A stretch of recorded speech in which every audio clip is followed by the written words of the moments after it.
presented by Dano's Seasoning. Yum yum, get you some. What's going on, everybody? Welcome into the Sunbelt Syndicate. I am one of two hosts, Dominic Cressetto, and with me, as always, is TJ Corman. And we are presented by Dano's Seasoning. I've changed some of the backgrounds. I actually forgot to add that to the little mix there, but we are presented by Dano's Seasoning. There is a promo code to use. There we go. For those watching the stream live, use promo code DOGGOS, which on this promo code is spelled differently. I don't even know which one it's supposed to be, but this one is DAWGOS. And I shared a picture with TJ earlier today. For those that do like the pumpkin seeds, I took the pumpkin seeds out and cooked them up as you were supposed to do. I did have to read it step by step. I'm not at TJ's level. I have to consistently look at the recipe. And I've never cooked pumpkin seeds, so you're a step ahead of me. Well, yeah, this one's easy. My wife did say, don't burn the house down. I said, hopefully that is not the case for some pumpkin seeds. But yes, I used Dano's spicy seasoning on some pumpkin seeds, cooked them up. They are delicious. And TJ let me know that he's never had a pumpkin seed in his life. Ever. Never had one. My wife eats them. My son eats them. I've never even tried one. And they're currently in my house now. Like there's pumpkin seeds downstairs in my house, and I've not had any inkling to go down and eat one. It just doesn't seem like something I don't know. I mean, I guess it's not terrible. People eat them. I just have never had one. What about also sunflower don't like seeds? pumpkin Sunflower seeds? I love sunflower seeds. Okay. Now, do you eat them whole or do you spit out the shell? I spit out the shell. Madman eats them whole. No one's. But what are you? Chimpanzee? What are we? We're not eating sunflower seeds whole. That's insane.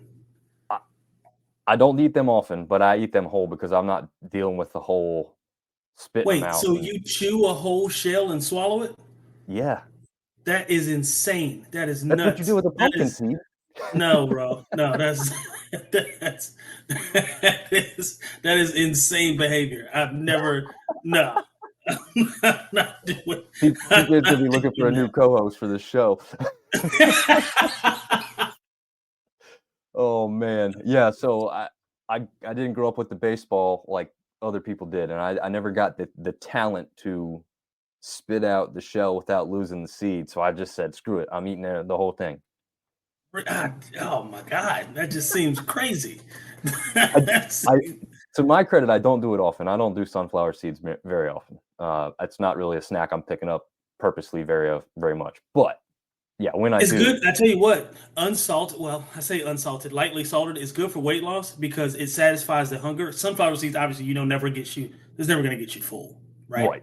If you get low sodium or no salt sunflower seeds, it actually satisfies the hunger craving and very minimal calories going into your body. Oh. So it's actually good for weight loss.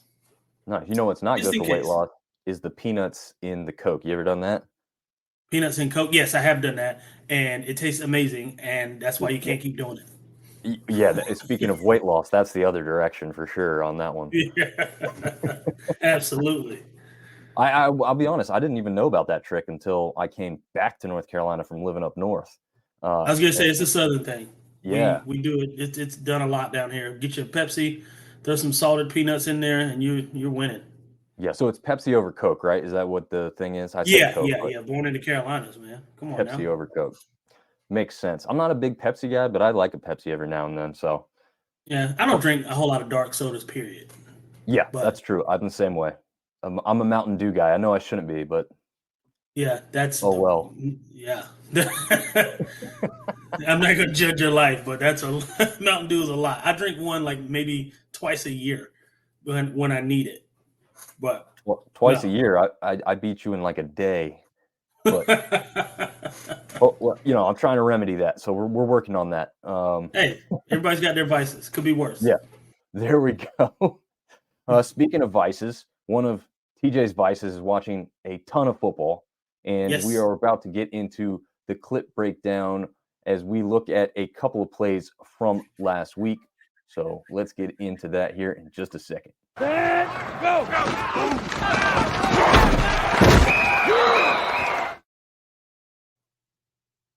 Welcome into TJ's clip breakdowns. The first clip today comes from the Georgia State-Georgia Southern game. And actually, this is fitting as the frame is currently frozen on number 1, Hunter, who is kind of the subject of this play. And as we let it roll, we'll let TJ take it from here. Yeah, this is textbook. We talked about this before we went on air. Textbook assignment football. That defensive end, I guess he's outside linebacker defensive end, has contained, right? He's the end man on the line of scrimmage. He does a good job of hand checking the tight end before the tight end gets out in his route, right? So that's first thing. Step 1, get hands on the tight end. Step 2, understand what's coming in your direction, right? He sees outside movement by the tailback, immediately darts outside, gives the quarterback nowhere to pitch the ball, and then everybody's playing assignment football from the inside out. So it's key defensive play by that guy, and it's really a testament to, like I said, staying home, making sure nobody outside of you on the in-man line of scrimmage. So it's great defense.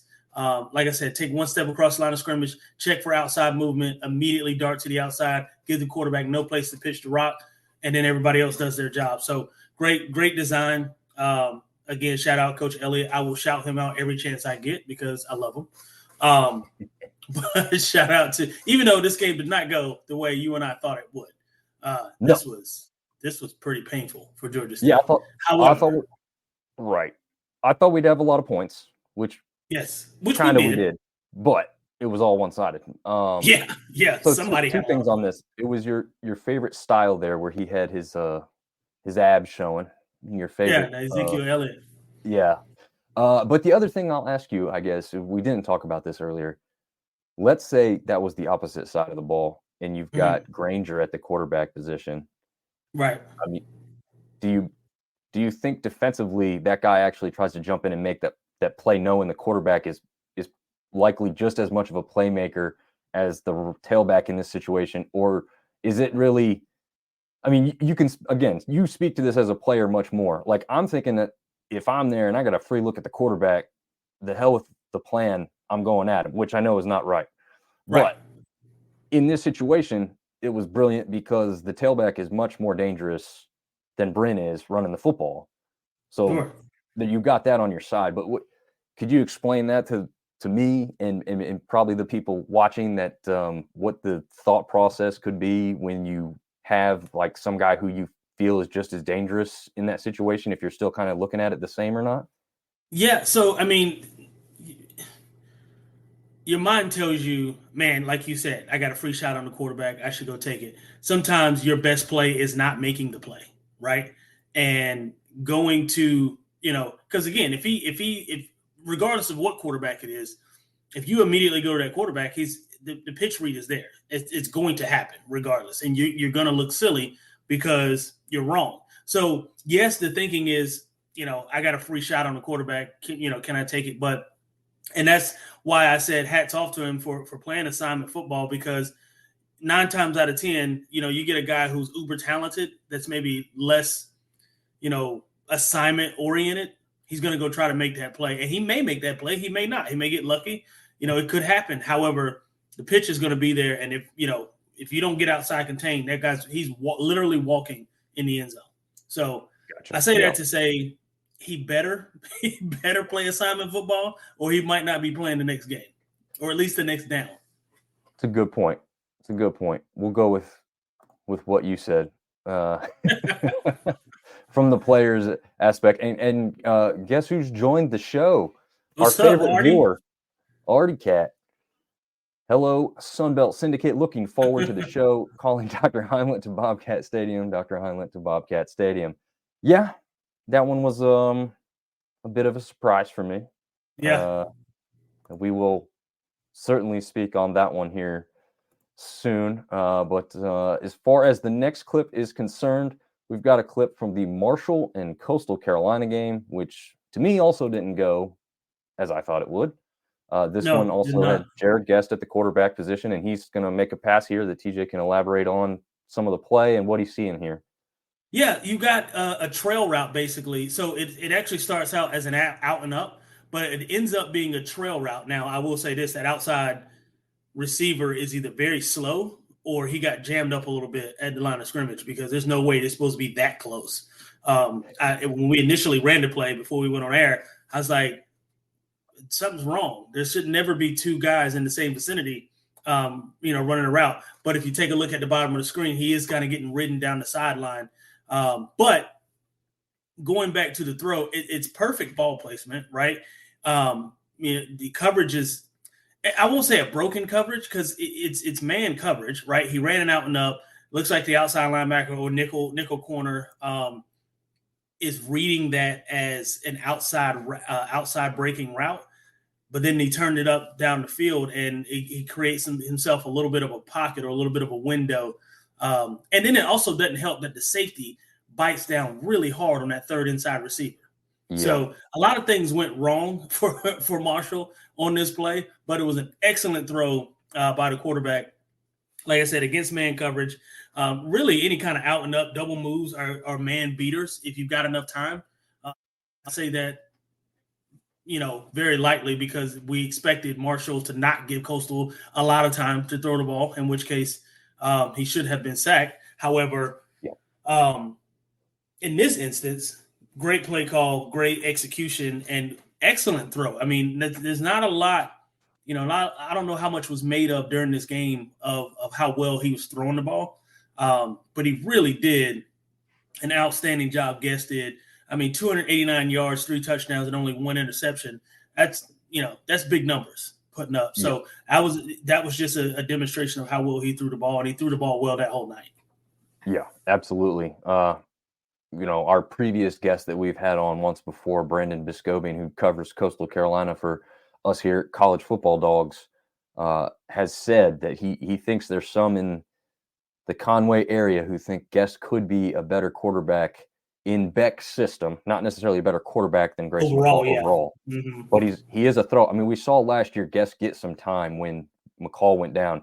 He cannot do what McCall does. He is not the running threat that McCall can be. Could he have a better arm and deliver better downfield passes and succeed in this offense? I think that's what we're beginning to see now, and maybe that comes to fruition. But it is interesting after what they've had with McCall and thinking how difficult it could be to replace him, that they may already have the guy sitting right there with the ball in his hands. So, and here's the thing: it's nice when you've already got your backup or your heir apparent, right? Especially if rumors are to be true and McCall isn't going to touch the field anymore this year. That hit he took was pretty vicious to the head. So, maybe saving himself, trying to improve that draft stock. Yeah, certainly wishing them the best. That's for sure.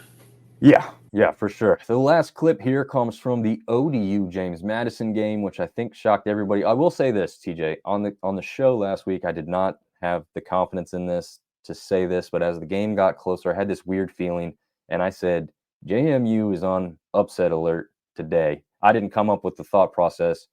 I think the group of 5 guys put out a tweet saying who's on upset alert, and I put JMU. There was something funky about this, like in-state. Yeah. Well, ODU, and also, too, the way ODU is trending in terms of how they're playing, and the fact that James Madison, I don't want to say isn't playing for anything. You're always playing for anything. You play for something. You're playing for wins. You're playing for your pride. You're playing for your school. But at the end of the day, they don't have anything to gain at the end of this season. So it could very well have been a letdown game. Hats off really to them for sticking it out. I think they had a really big, both teams had a really big third quarter. But, JMU did just enough to hang in there, hang on, and win it. So, yeah, absolutely. And this play is going to feature wide receiver Harvey. And as TJ runs through this, he's going to be the wide out, split out to the top of the screen in this play. Yeah, my favorite stuff right here. Wide receivers doing what wide receivers do, right? Excellent stick foot at the top of this route. Post, boom, give him an inside look. That's textbook. That is so beautiful. That stick foot inside, and he gave him a little head nod too, right? The way you sell that route, you don't sell that route by just running it, right? You've got to be able to, as a receiver, make it look like that's my primary route, right? Like that post is what I'm running. This stick inside, you see his head turning back inside is what sold that route. And he's I mean, he's beat by a mile at that point. I mean, if you're open by 2 feet, you're wide open in college football. So, excellent route, excellent throw. I mean, he didn't really have to be. You or I could have threw that. He was wide open. Yeah, because and it was a great route. yeah, it absolutely was. And as we mentioned before going on air, he actually had caught one on the other side of the end. Well, he wasn't really in the end zone, I guess. He was technically split out wide to the other side of the field and caught it behind, maybe even behind the line of scrimmage. It was a quick bubble screen pass out wide, and he got into the end zone a couple plays before this, but was called back due to offensive holding. So interesting that the same guy, Harvey, gets open once again to take advantage of that JMU defense and keep that game close as far as that was concerned. As far as the scores and getting to those from last week, the first game up that we know we watched on Thursday that became not much of a game, and then looked like it was going to get close again there for a minute. You know, it looked did at for a second. I think into third quarter, Georgia State really started putting up a fight, but I think the damage was really done before halftime. Georgia Southern jumped out on them early, man. I mean, early and often. Bren, 334 yards, 3 touchdowns. He did throw the 1 interception. I thought, it wasn't an awful read, but whatever. These kinds of things happen. But 334 yards is a lot. And then how about Cobb, right? 2 receptions, 100 yards, and a touchdown. That's like that Thanksgiving Day Vikings-Cowboys game when Randy Moss caught 3 touchdowns or 3 receptions, 3 touchdowns for 127 yards.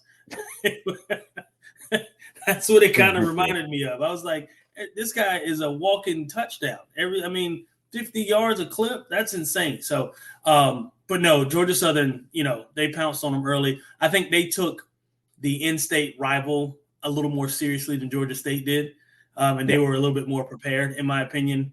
And 2, Georgia Southern has a rich tradition, right? There's some pride down there in Savannah. So, or I guess you can call it Statesville, not Savannah. But in Statesville, there's a lot of pride down there, and I think this was a pride or a statement win more so than it was anything else. I don't know that on a neutral field that Georgia Southern is that many points better than Georgia State, especially the way Georgia State has been playing this year. But hats off to Georgia Southern because they took it seriously and they took it personal, as Coach Prime would say. It was personal for them in the state of Georgia, and I think they really showed up and showed out. So hell of a game, but not at all what I expected, especially from Georgia State. Yeah. I mean, I think the most impressive thing in this game was obviously Georgia Southern's offense, but the second most impressive thing was probably the atmosphere down there in Statesboro. Like, fans were just in it. I know they really pushed to pack the stadium out and fill it. They didn't quite get to a sellout, but I mean, close enough. Yeah, it was. Everyone always focuses on the sellout, every seat filled. It doesn't have to be that, but the people that are there have to be in it. They have to be rowdy and they were. raucous. And they were. And I'm telling you, having been to Statesboro only once, as an App fan, obviously, the stadium, because it was a Wednesday or Thursday night, that first time App was ranked going to Statesboro when they got beat. I'm telling you, the stadium was probably half full, if that, because it was rainy. It wasn't good weather, and it didn't matter. It felt like a big time atmosphere still because people were just at your throat, yelling at you, loud. So yeah, as long as you got the atmosphere, you don't need to pack the place out. And again, TJ, you've experienced that playing at FCS playoff games where the stadium doesn't even have half the people there, but it's still be kind of raucous and rocking, especially when you guys need it the most. So yeah, very good showing by the fan base there. It's in Statesboro. Not so good showing from Georgia State, but I think they'll be able to rebound quite nicely and get back to the way they looked a little bit earlier this season. TJ, how much of the App game did you get to watch Saturday? I know you were in a championship flag football game with your son, so I know maybe you didn't get to see a lot of it, but how much of this one did you get to watch? Yeah, I watched the back half of it, right? I was not impressed by our second quarter and really just the tackling throughout the game. I mean, I'm not going to get myself all ticked off again talking about our defense. But Frank Gore Jr. ran a mile on us. Yeah. I mean, 247 yards and 2 touchdowns. I mean, come on, man. On only 24 carries. So do some quick math.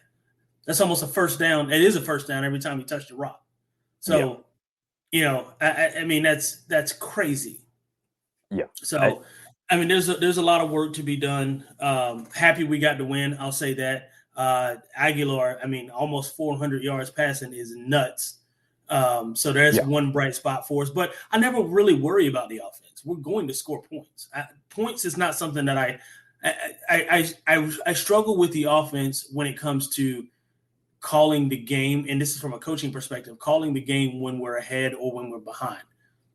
You don't play with that same sense of urgency throughout the entire game, and it shows.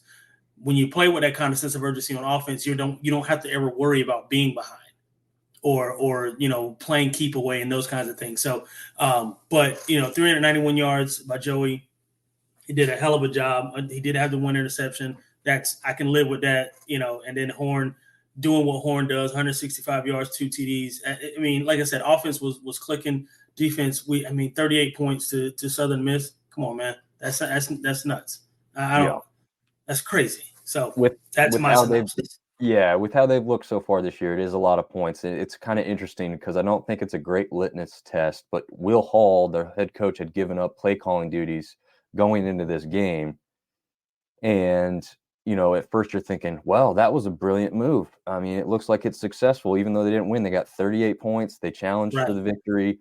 But now you also have to look at it from the other side and say, well, how bad was the defense, right? How bad was the defense you were facing?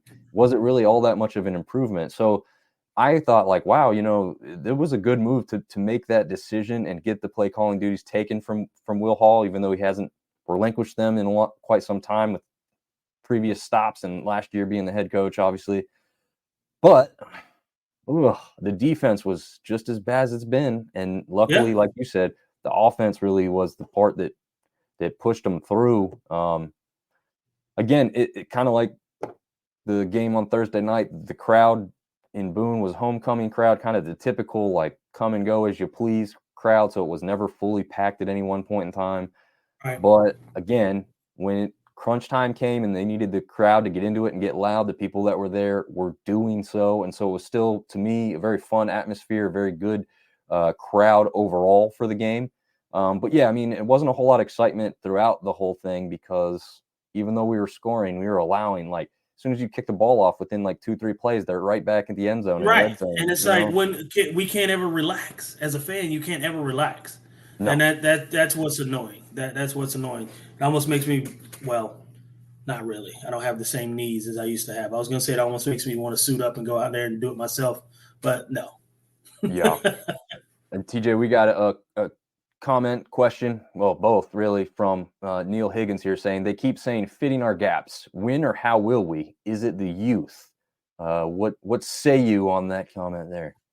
So assuming he's talking defensively, filling the gaps for anybody who's listening, well, essentially what that means is, controlling the line of scrimmage, making sure that there are no gaps in the line of scrimmage for the running back to sneak through. I think we talked about this a little bit last week. The 3-4 defense is good until it's not, right? And I think right now we're running to a situation where it's not. We're allowing teams to run all over us because we have 3 down linemen, and obviously we're shading that outside, so it looks like, there's a stand-up defensive end. It looks like 4 linemen. It is not, and it's not going to be blocked that way because he's almost. If you're looking at running the ball up, straight up the gut, then really you're double team, guard and center double team on the nose. You're thinking your tackle can kick out or run that defensive end on the other side, whichever way he wants to run. And then it's just 2-on-3 football. And then it's pick a hole. So you can't control the gaps if you don't have enough people to fill them. And that's the difference with that 3-4 defense. There's not enough fill in the gaps. And then there's too many missed tackles by our linebackers at the second level, which, by the way, they shouldn't even be getting to the second level because our defense should be, like you said, filling gaps. So I say all that to say, I don't know that it's the youth more than it is schematics. I don't think the scheme works. Again, App State has never run a 3-4 defense. So at least in my years of us playing and my knowledge. So to answer your question, Neil, I don't know when we will. I don't think it's the youth. I do think that has something to do with it, understanding the moment, understanding how big the play is in that moment. But, young or not, if you've got the talent, you've got the talent, and we have it. We're just not being coached properly, in my opinion. Yeah, I know that you're right. The change to 3-4 a few years ago was kind of – actually, I think it happened with Satterfield still there. Brian Brown, I think was – I don't know if he was the first one or whatever, but, obviously he championed it and got it to where the success really lied.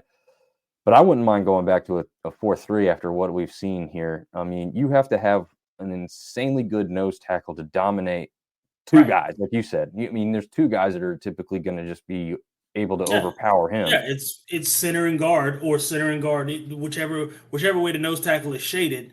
He's going to get double teamed on his own run, no matter what, because there's not enough people there. And then once they double team, they're going to double team up to the linebacker, right? And then you've got man on man, 3-on-3, and essentially it's pick your hole for the linebacker, and that's exactly what it was for Frank Gore Jr. Come on, man, 247. There's some quarterbacks who don't even throw for 247 in a football game, and you got a running back who's running for it. That's nuts. That makes come on, man. That makes no sense. Watching the game, like you said, it's also poor tackling. I don't know how many times I saw Frank Gore attempted to be tackled near the shoulder pads or the arm. I'm like, that's not going to bring this dude down. You have to be hitting him in the thigh and the legs. Yeah. Did you watch his dad run in the NFL? You cannot tackle this guy high. Yeah, he only ran for 30 years. So. Yeah, right? And Neil says, I asked last year, do we need to just plan on scoring 40 a game? In the Sun Belt, I think so, yeah. I really do. Yeah, absolutely. You have to. Yeah, go look at really, I don't think that's just for us. I think that really just goes throughout the entire stuff. There's some high-powered offenses in this Sun Belt. Yes. You can't take a break. You can't sleep. You can't, if your team scores, you can't get up to go get a beer and come back because the kickoff might be gone for a touchdown. You know what I mean? There's some scoring that can happen in the Sun Belt, which proud to be a part of it. Oh, yeah, absolutely. Speaking of scoring, JMU puts up 30, but Old Dominion keeps it close and comes away with just a 3-point loss, going down 30-27. Overall, we just saw that clip from Harvey, who had a pretty good game. The quarterback position, Wilson, who had a good game against App, comes in and has another great one here against JMU. In fact, Old Dominion establishes the run better than anyone else in the season so far against James Madison, the first team to rush for over 100 yards. So what's your takeaway here? Are people starting to figure out JMU defensively, or is it just that, JMU isn't as offensively powerful as they were defensively, coming into this one? So for me, I don't think they don't have as much firepower offensively as everybody else does, right? But remember, you may not remember our conversation last week. I remember very vividly me asking you, can JMU score 30? We both agreed that they could score 30. Yes. And then I asked you, can JMU stop you from scoring 30? And the answer was unequivocally yes. Yes. This is a classic case of that, right? It is we did enough to win. And it's not always going to look like this. There's going to be some times JMU's offense explodes. When I say explode, it might be 35, 38. I don't think they're a 40-point offense, every week. They're just not as high-powered because they don't have to be. Their defense, in which, they gave up a lot. 27 in college football is actually pretty damn good.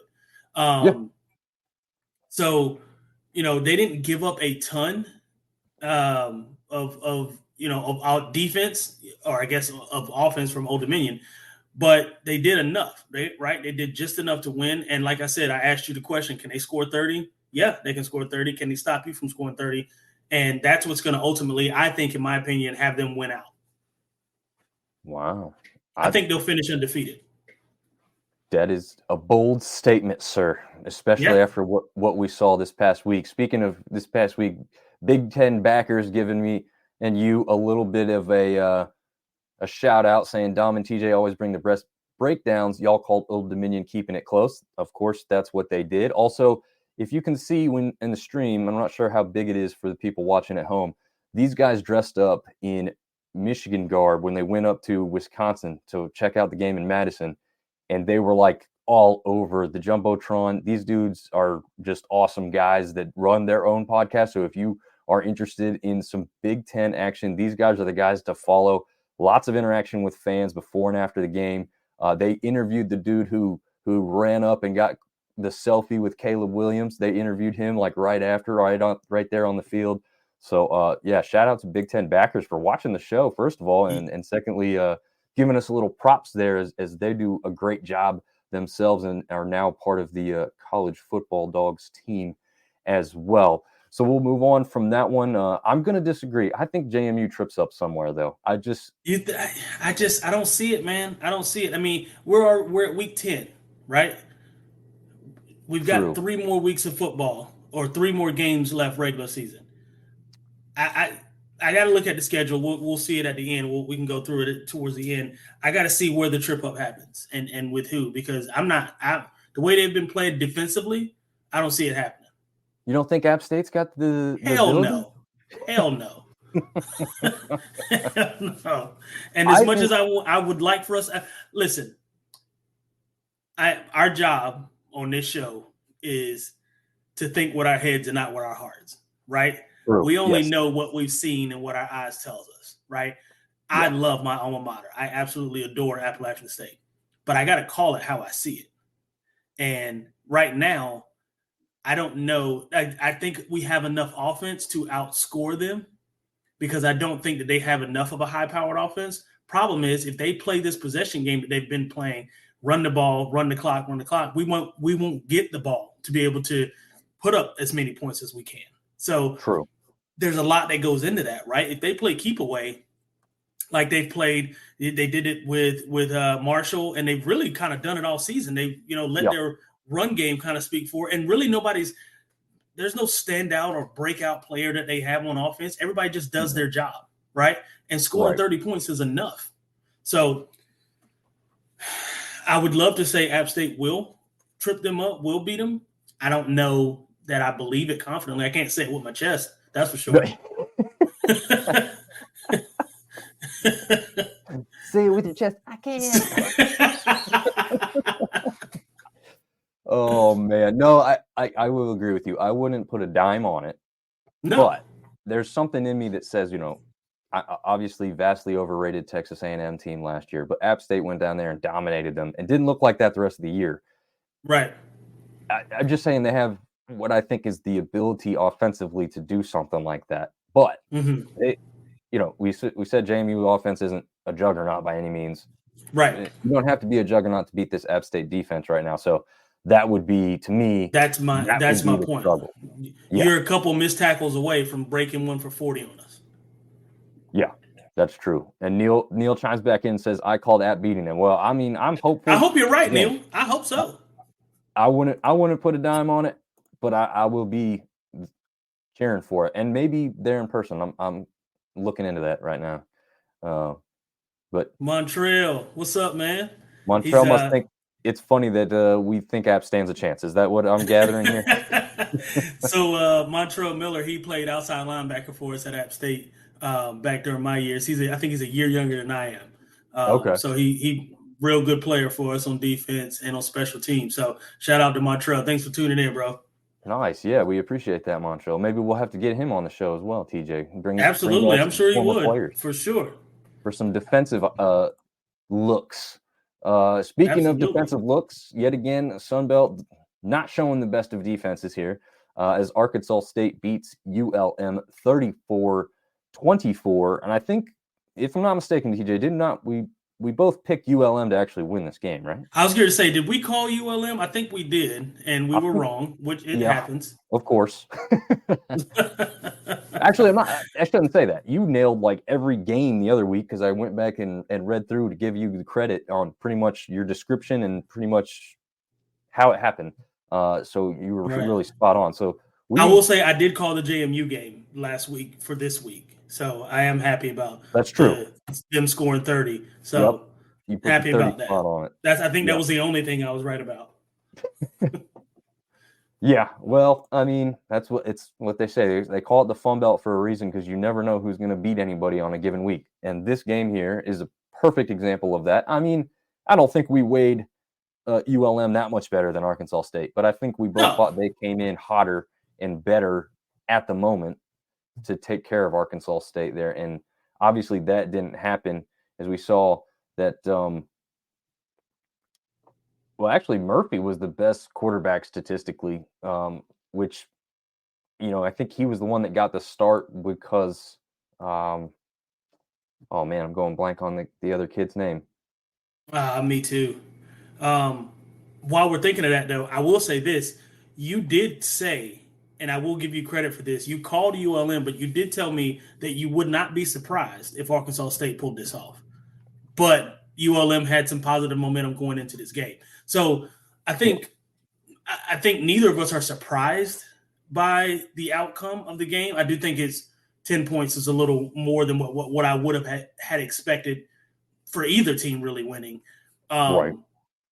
But I don't think either of us, and you can correct me if I'm wrong, you can speak for yourself. I don't think either of us are surprised that Arkansas State won.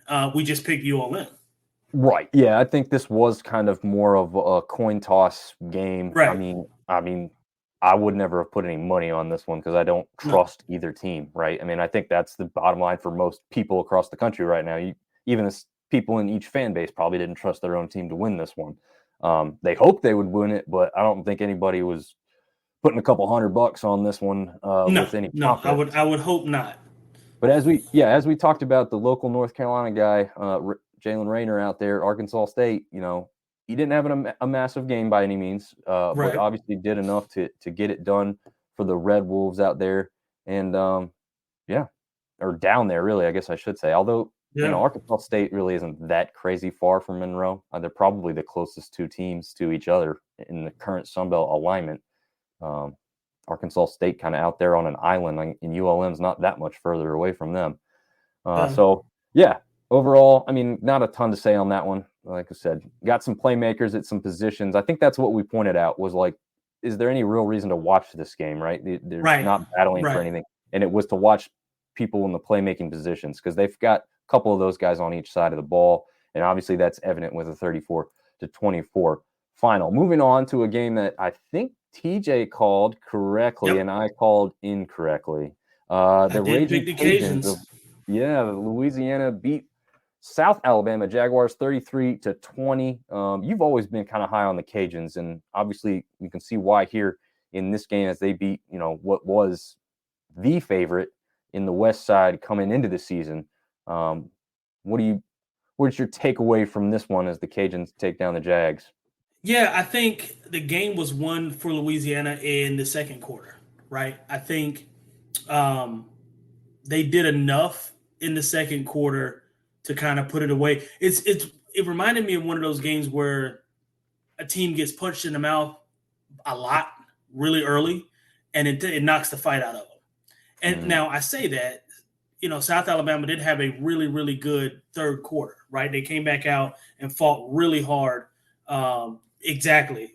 They're a gritty defense, and it's a team that they're never going to quit. They're never going to give up, and they're always going to give you their best shot. It might not be the prettiest, but they're never going to quit. And so, I remember playing them really, back when we first got to the Sun Belt, I was always tense every time we played the Cajuns, just because I know what kind of team they are. And so, like I said, Louisiana came out, punched them in the mouth early in the second quarter. First quarter, obviously battled the defense. Second quarter, they opened it up on them. And once that happened, I think it was no looking back. South Alabama, they really knocked the fight out of them.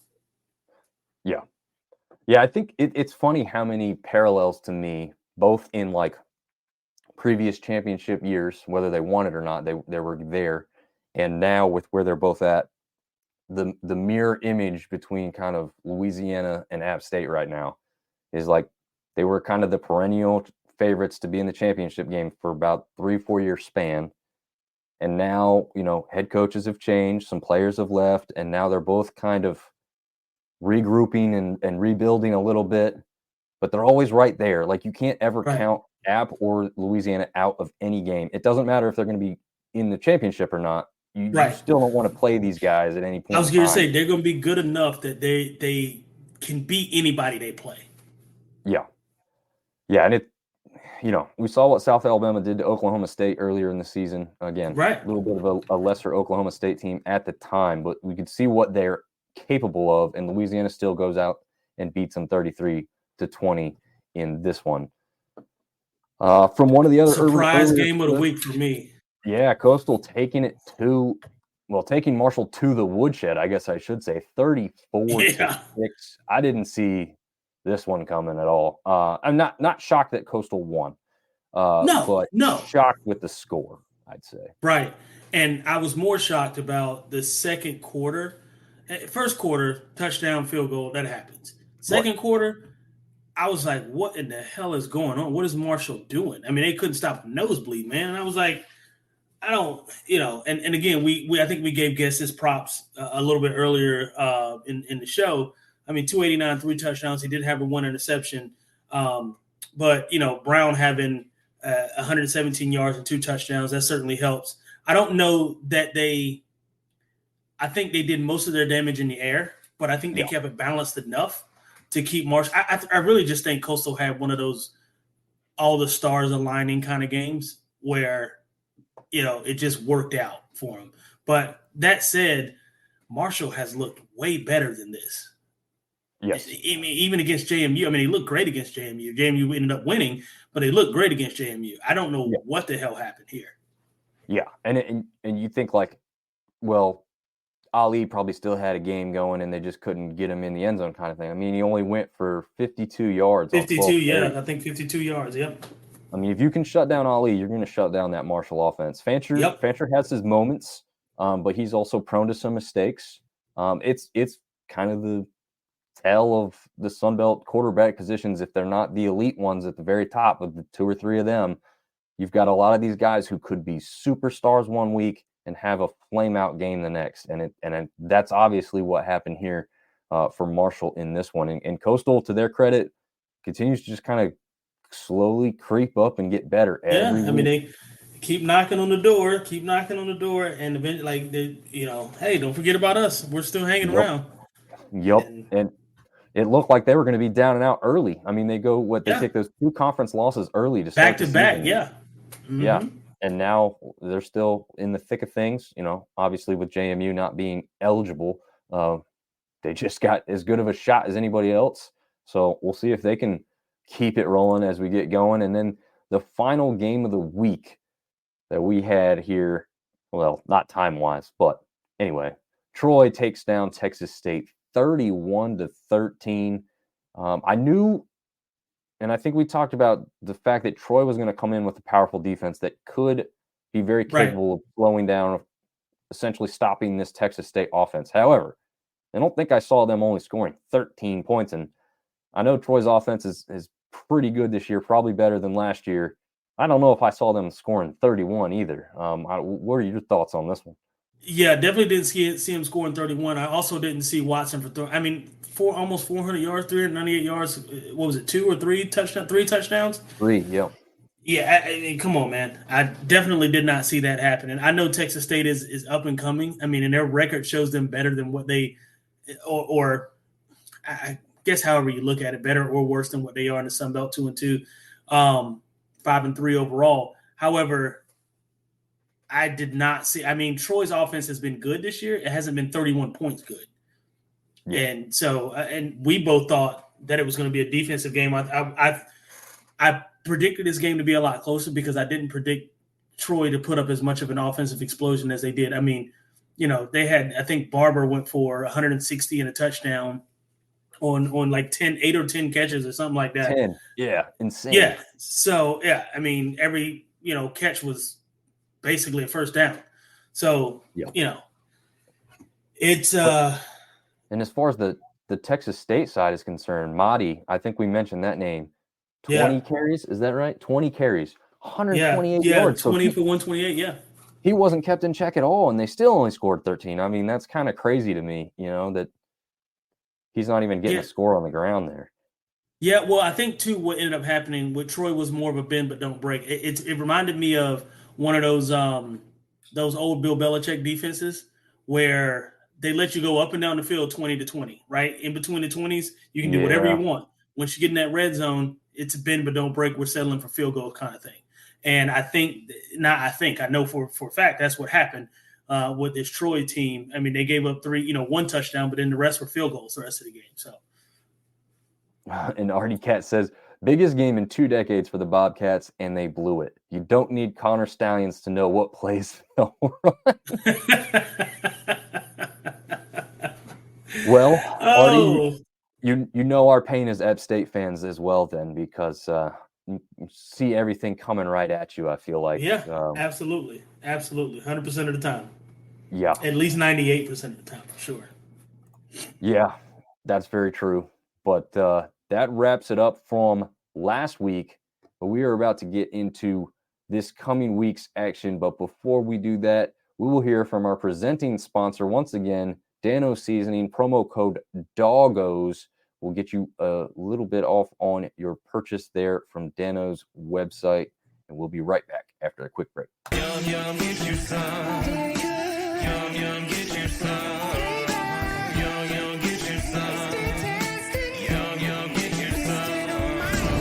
Seasoning, food's favorite flavor.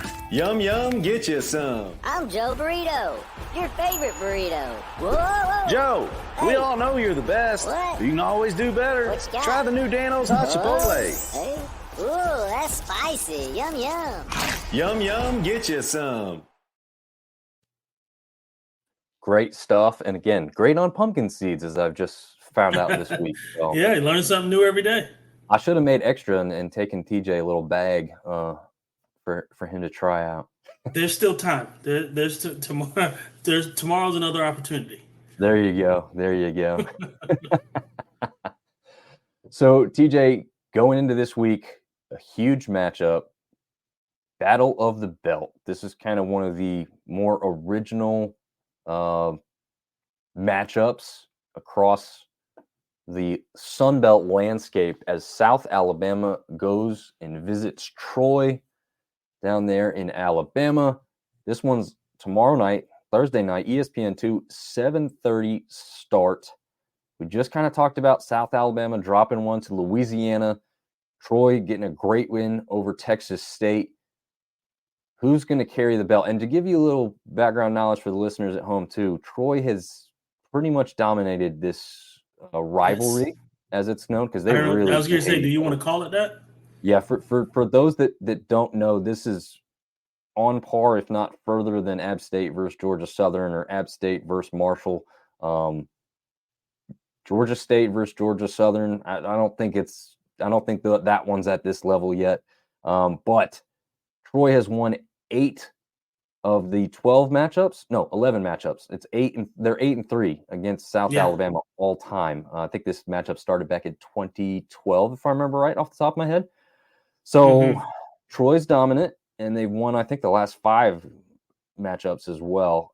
Do you think that changes Thursday night? What do you kind of expect to see overall in this one? Yeah, I hard to say, because again, we talked about South Alabama and how well they came out at the beginning of the year, right? Yeah. How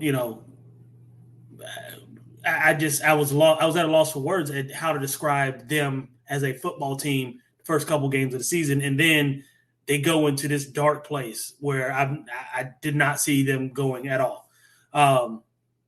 So I say that to say, coming off of what you would think South Alabama will want to use this as a kind of a get-right game, but I don't think this is the team to do that against, right? I think Troy is, and they just showed us how well they played defensively and that they can be explosive offensively. So if I had to pick, which I do because that's what the show is, I'm going to say Troy. The line, I think, is 4 points. Yeah, Vegas got it at 4 points. I think that's safe. I think that's a safe bet. If I would say if they won by 8 or 10, I wouldn't be super surprised. But 4 certainly seems fair. Yeah, I think that's absolutely fair. I think last year's game, if I remember right off the top of my head, was a score of 10-9. Yeah. So don't expect a lot of points in that one. That's why the over/under sitting at, I think it says 44.5. You must be out of your mind if you think these teams are going to put up that many. Yeah, no. But hey, like you said, Troy's offense has been impressive, and maybe they can do that. But in a rivalry game like this on a Thursday night on a short week, 44.5 points. I don't know that Troy has enough to score 30. That's for sure. Offensive firepower to do it back-to-back weeks. I don't know that they do it back-to-back weeks, but I do know they have enough defense to keep, South Alabama from scoring 25, right? Yeah. So, if you got Webb and Colin Lacey on the other side. You got Carter Bradley back there, although he hasn't looked quite as good as I thought he would going into the year. right. You got the playmakers that if there's breakdowns in that Troy defense, they could take advantage of. They can certainly exploit them, yeah. Yeah, you've got you just look for a weak spot in this Troy defense, and it's not in the secondary, and it's certainly not. I was going to say, I don't see one. Yeah. And we remember back to the game they had against James Madison. That was insanely close. Yeah. I think it's going to be good, though. I think this is going to be a really good one. Everyone should keep their eyes on this one because South Alabama is going to be out for revenge after losing what they think, should have been a win for them last year. And obviously they were one of the, if not the favorite in the West for most people coming into the season, and they're not there right now, and they're not going to be back up there if they don't win this one. So they need this one more than Troy needs this one, not for the rivalry aspect, just in the standings aspect. But we'll see. I listened to the Troy Boys podcast earlier today. They're pretty pumped for this one. They think they're going to, have South Alabama waltz in and just take care of them pretty easily, I think. But we'll see. I think this one's going to be a close battle right up to the last play of the game, to be honest with you. So that wouldn't surprise me. So looking forward to a Thursday night game with a lot on the line for sure in that one. Not as much on the line in this next matchup as we've got Louisiana traveling to Jonesboro, Arkansas to take on Arkansas State. This one is the Saturday game on ESPN Plus at 3 p.m. So do your Cajuns keep it rolling, TJ, is the question here on this one.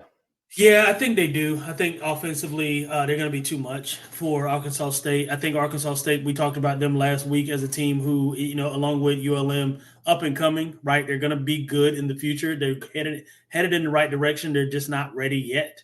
And I think Louisiana shows them that this week. Yeah, 9.5 point favorite. You think they get the win by at least 9.5? I think more, to be quite honest. I think we're looking at probably 12 to 15. To be quite honest, I just think they're too. I think Louisiana they have too much on both sides of the ball. They're great on Montreux, just like you just said. I mean, they're very scrappy on defense, and then offensively, while they don't have the firepower they've had offensively in the past that we're accustomed to the Cajuns, especially at quarterback. They have enough that they can certainly put up 30 or 40 against Arkansas State. So I see it. 9.5 is the line. I would say safe bet is probably 14. I'd say at least 2 touchdowns. Okay. Yeah. I think for those that are wondering about this one and maybe haven't seen these two teams, I think a lot more of our viewers and followers just happen to be over here further on the East Coast. So for the ones that aren't out West, the quarterback positions for both teams is what to watch for in this one for sure. Zion Chris and Jalen Rayner. Again, they're younger. They're maturing and evolving as quarterbacks right now. But these guys can both make stuff happen with their feet, and they are both very fun to watch. That's not to say that one of them couldn't go out there and throw 3 interceptions and have, an overall not great game. But you're going to see some highlights in this one on both sides of the ball. But again, I agree with you. I think Cajuns come away with the victory in this one. They're just too powerful for Arkansas State at this point in time. But Arkansas State, is coming in off that victory over ULM. So they've got some confidence coming into this one, and obviously playing at home will help them as well. So we'll see if it stays closer than we expect. But yeah, smart money, I think, stays on the Cajuns going into that one. Absolutely. Next up, we've got JMU traveling down to Atlanta to take on Georgia State. This one also on ESPN2 at 3:30 p.m. As pictured here, Jalen Green, the biggest disruptor defensively for the Dukes. So we know that they're going to have the stronger defense than Georgia State, because we just saw how Georgia State got kind of beat all over the place last week by Southern. Do you see a similar type game here for Georgia State? Do you think they rebound and, I guess the question here is, ODU finally started to establish the run a little bit towards the end of the game, but they were having success throwing more. We know Georgia State can run, but they also have had a lot of success throwing the ball as well. Do you think that helps to open this game up against the Dukes this time around? I think it should in a perfect world. I don't think it will. I think JMU sort of learned their lesson in not getting a pass rush against ODU. And I think that changes this week. We called it, or at least I've been calling games that teams lose in the next week a sort of a get right game. There's no such thing as a get right game for a team who won, right? Yeah. Especially if you know that you didn't play your best. I can speak to 100% JMU feeling, again, even though ODU is up and coming and they're a really good team, we both picked that game to be close. I agree. Jonathan Rink JMU actually did not play their. Sorry to cut you off. Jonathan Rink, a childhood friend of mine from Hickory, North Carolina, who is an App State alum as well. So probably also a fan of you there, TJ. But he is agreeing with you, JMU by 10. So sorry to cut you off. Want to get that in there. No. You're good. You're good. Yeah, I think JMU, again, going back to it, I just think JMU gets right defensively, especially on their defensive line. I love you, Coach Elliott, but yeah, I got the Dukes. I don't want to say big, but certainly by double digits. I don't think they put up the defensive performance that they did last week. That's for sure. Yeah. This is interesting. The line does favor James Madison, and I'm sure you're seeing this now too. Only 5.5 points, which surprises me. Not because, and maybe this is because Georgia State can score significant points, possibly, right? I mean, if you're looking at it as a possibility. But defensively, even though JMU is not some kind of juggernaut, are we sure they're not? I mean, I guess that's true. I mean, they played a stronger ODU defense than a lot of people give ODU credit for. They got Jason Henderson, who got the most tackles in NCAA football back there at the linebacker position. By the way, should more teams recruit players who were formerly wrestling guys in high school? Because I don't know how many defense, times. How many times lately I've heard that so-and-so wrestled in high school and then turns out to be one hell of a football player. Well, those wrestling guys don't miss tackles. When they get their hand, they got, amazing grip strength. And so once they get their hands on you, that's it. It's true. Might as well just go down. The way they're reading the game, obviously that comes from playing the actual game. But as long as they can pair that with the ability to tackle and the grip strength and taking people to the ground, it's interesting to see that happening and how successful a lot of those guys are. So I really want to take Georgia State in the upset because I called ODU last week and it didn't happen. But like you said, I think that's the problem, right? Just how much does JMU fix to remedy those? Right. So I think I'm gonna side with you and say JMU doesn't get tripped up in this one specifically. Right. Before we get to the next one, Montrell comes back in. Multi-sports athletes are always the way to go. 100%. 100%. Definitely agree with that. I was a multi-sport athlete. I mean, I didn't play football, but cross training in general is great for athletes. And when you got multiple sports, I feel like that's just fantastic. TJ, I'm gonna let you take this over so I don't cough all over and get a little drink of water here. But talk to us about this matchup. Yeah, Coastal, ODU. The line is 1, right? The line is a point in favor of Coastal. I'm gonna take Old Dominion, man, and I'm gonna take Old Dominion for a lot of reasons. First one is, like we said, they've got a defense that is sound. They give up a couple plays, right? But they are certainly sound on defense, and they don't miss tackles, right? So that's thing 1. Thing 2 is they play assignment football. They don't have the best secondary, but they've got enough to sort of limit the big plays. And I think they'll cause enough pressure up front against I don't want to say rookie quarterback, but a quarterback who hasn't had a ton of experience, right? I think if they're smart, they're going to mix up because now, it's only new. And that's another thing too with Coastal last week. I didn't talk about it. I didn't touch on it as much.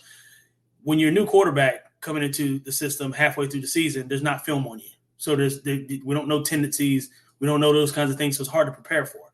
So I think with the game that they had last week, ODU is going to be certainly more prepared for his arm strength and his accuracy. And I think they want to cause some or manufacture some pressure. So I think they'll defensively be a little bit more alert than what Coastal saw last week. And I'm taking ODU by 3. Oh, I'm taking ODU 27-24. Nice. Yeah. I think the weird thing to me in this one, we talked about App State and Louisiana kind of similar over the years. Not over the years, but this season specifically, Coastal and ODU are very similar to me, right? They've got new people at the helm, not a new head coach at ODU like there is at Coastal, but there is a new offensive coordinator. And with that, just like with Coastal having a whole new coaching staff for the most part, Right. there is time to get acquainted. I mean, unlike NFL teams, right? We know that college doesn't have preseason games to get acquainted and run things against other teams' defensive looks. So that has to happen on the fly against teams that have been doing it as a group and as a team with the same scheme for 3, 4, or 5, whatever years. Right. I think both of these teams and both of these offenses are kind of starting to round into form. So now you're thinking, on my side of things, I'm thinking who's better defensively, who can shut down the other side. And we've just talked about how good ODU's defense is, specifically with Jason Henderson at the helm, Right. that can control them at the line of scrimmage and everything. I don't know if Coastal has like that guy. Now, it's not to say that they aren't good as a group, but I don't know if they have some singular standout that makes me think that they're going to be able to shut down what has become a pretty solid overall ODU offense. They don't necessarily have a go-to wide receiver. Harvey was kind of there last week. They win by committee. Yeah, and so I think those kind of teams to me are very dangerous when it's not like, hey, we focus on shutting this guy down, their whole offense goes downhill. I mean, ODU to me introduced a third running back I hadn't heard of this past week against James Madison. He's one of the ones that helped open up the run game. Right. So which led to more passes being made there towards the red zone. They weren't having to try and run it into the end zone. So, and we saw that with that clip earlier with Harvey really getting almost 2 touchdowns within a span of a couple minutes, even though obviously one was called back due to the penalty. I don't think it's a bad call at all. I actually kind of like you taking ODU here. Yeah.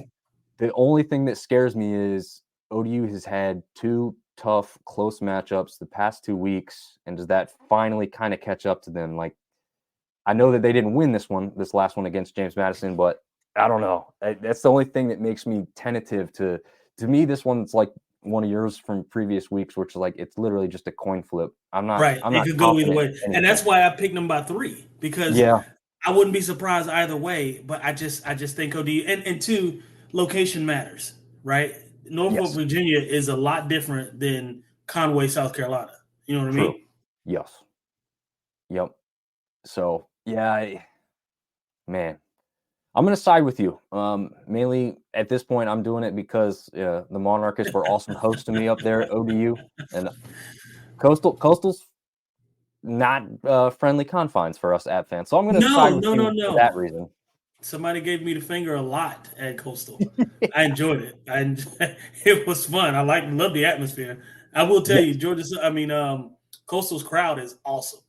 I mean, they don't like you, and that's cool, but they are good at not liking you. I will have to say, and I have a friend who lives in Conway, had been to 3 or 4 games before, and he said the App game was another level that he'd never Yeah. witnessed. With the amount of people and the way that they acted, he's like, usually, like, the crowds are good, but they're not great, and Mhm. they're not, like, into it this much. They really hate App State for whatever reason, so, Yeah. yeah, I was it'll on the be sideline 2 years ago for yeah, App Coastal game. I think it was 2 years ago. And like I was walking past their student section, their student section is in the end zone. And I yeah. was walking past the end zone and like I was like couldn't call all kind of names. I obviously laughing and enjoying it because I had my ring on and I was just like holding up the rings that they don't have. And Nope. but it was just fun. I mean, it was awesome because I'm like, I didn't know y'all acted like this. This is cool. Yeah. I enjoy this. So no, I say that to say again, it's different when you don't have that home field advantage. Right. If you're a good team, you're a good team no matter where you are. However, I think when it's this evenly matched, I think that can be the difference. So anyway, going with Norfolk, going with ODU by 3, 27-24 is what I'm taking. There we go. All right. The one that I just saw in person last week, ULM travels down to Southern Miss. That's the team I saw in Boone. Saturday matchup, ESPN Plus, 4 p.m. Eastern Time. Oof, I don't know. Again, like I said earlier, Southern Miss went up against a weaker defense and put up a lot of Right. points. The ULM already put up a lot of points against App State. So to me, this one's like, what the hell do you call here? Right. I'm going ULM because I like what they're made of. Right. I think Southern Miss. I think they're good, especially on the ground. Right. Because Frank Gore is just. I mean, it's Frank Gore Jr. Right. I mean, how's he not good? How they're not going to be good on the ground. But I do think that UL Monroe showed me a lot against App. Now I say that App State's not great on defense, so they didn't have to do a ton to score a lot of points. But that said, their defense is better than Southern Miss's defense. So if you can do that against App's defense, imagine what you could do. In hindsight, this is not a you beat them, so they beat you, and this you can beat them because of this kind of thing. It just is what it is. I don't think Southern Miss has a very good defense, and I think ULM's offense is good enough. So I'm picking ULM. It looks like what is the line? 2.5 points. Yeah, not much. Close, yeah. I would say that's fair. That's a fair assessment of how this game should and probably will go. 3 points here. Yeah. I'm buying what ULM is selling in this game. Nice. Wanted to jump back to Neil's comment real quick. He says Coastal gave me and my daughter the finger and a few F words. We walked through the student section. I said, "Who's your daddy?" And I got a lot of number 1 signs. So yeah. I wasn't completely shocked by it. I got the exact same treatment when I went to Statesboro. But yeah, my buddy who was with me, he said, like I said, he's in the Conway area. He said he's never experienced their fan base acting like that. But it was. How about this, TJ? I think we'd both go back if it was like you and I and friends, whatever. But I'm sure you would not either, take our sons to that game. No. Absolutely Nope. not. Not till they're older. So it's funny because App State's playing Georgia Southern the week I'm going down on I think it's the 25th or 26th of November. I was talking to my wife about it. It was funny because obviously the rivalry, Georgia Southern, App State. I was like, if this game was in Statesville, Brody would not be going. Yeah. I wouldn't subject him to that. But, obviously being at home, a little bit nicer confines. Oh, yeah. and the sideline we'll be standing on will look a whole lot like black and gold. So I think we'll be okay. Yeah, and going back to the focus here, the black and gold, as we see Frank Gore in the black and gold there. I just think he continues to roll after this week. Yeah. So if somehow ULM can slow him down or kind of stop him up, then obviously they've got every good of the chance and ability to win this game. But This is once again kind of a toss-up for me. What did you end up saying about this one? You were taking ULM or Southern Miss? Yeah, I'm gonna take ULM in the points, 2.5. I think they win by 3. I'm not surprised if it goes either way though, because like Yeah, you said, Frank Gore's good enough to carry them by himself. yeah. Well, to mix it up, I'm taking Southern Miss. Met Okay. some awesome folks that had traveled. Some of them very far, actually, from like the West Coast area. They say they always kind of come to one Southern Miss road game a year. They picked Boone to do it. They picked a hell of a weekend to go up. I mean, that weather was fantastic Perfect. last Yeah, week. perfect weather. Yeah. Not going to be bad this weekend either. It was certainly a little bit chillier, but it's also a night game, so you're going to feel it a little bit more. But anyway, Oh yeah. yeah, focusing on that, I'll go with Southern Miss. I think they can keep this rolling, but you have to question what's going on inside the locker room. What are the thoughts and emotions, and do they stay together as a team, or let the frustrations get the best of them? Although, honestly, you could probably say the same thing at ULM on the other side. So Yeah. we'll see what happens around 4:00 Eastern time on Saturday in that one.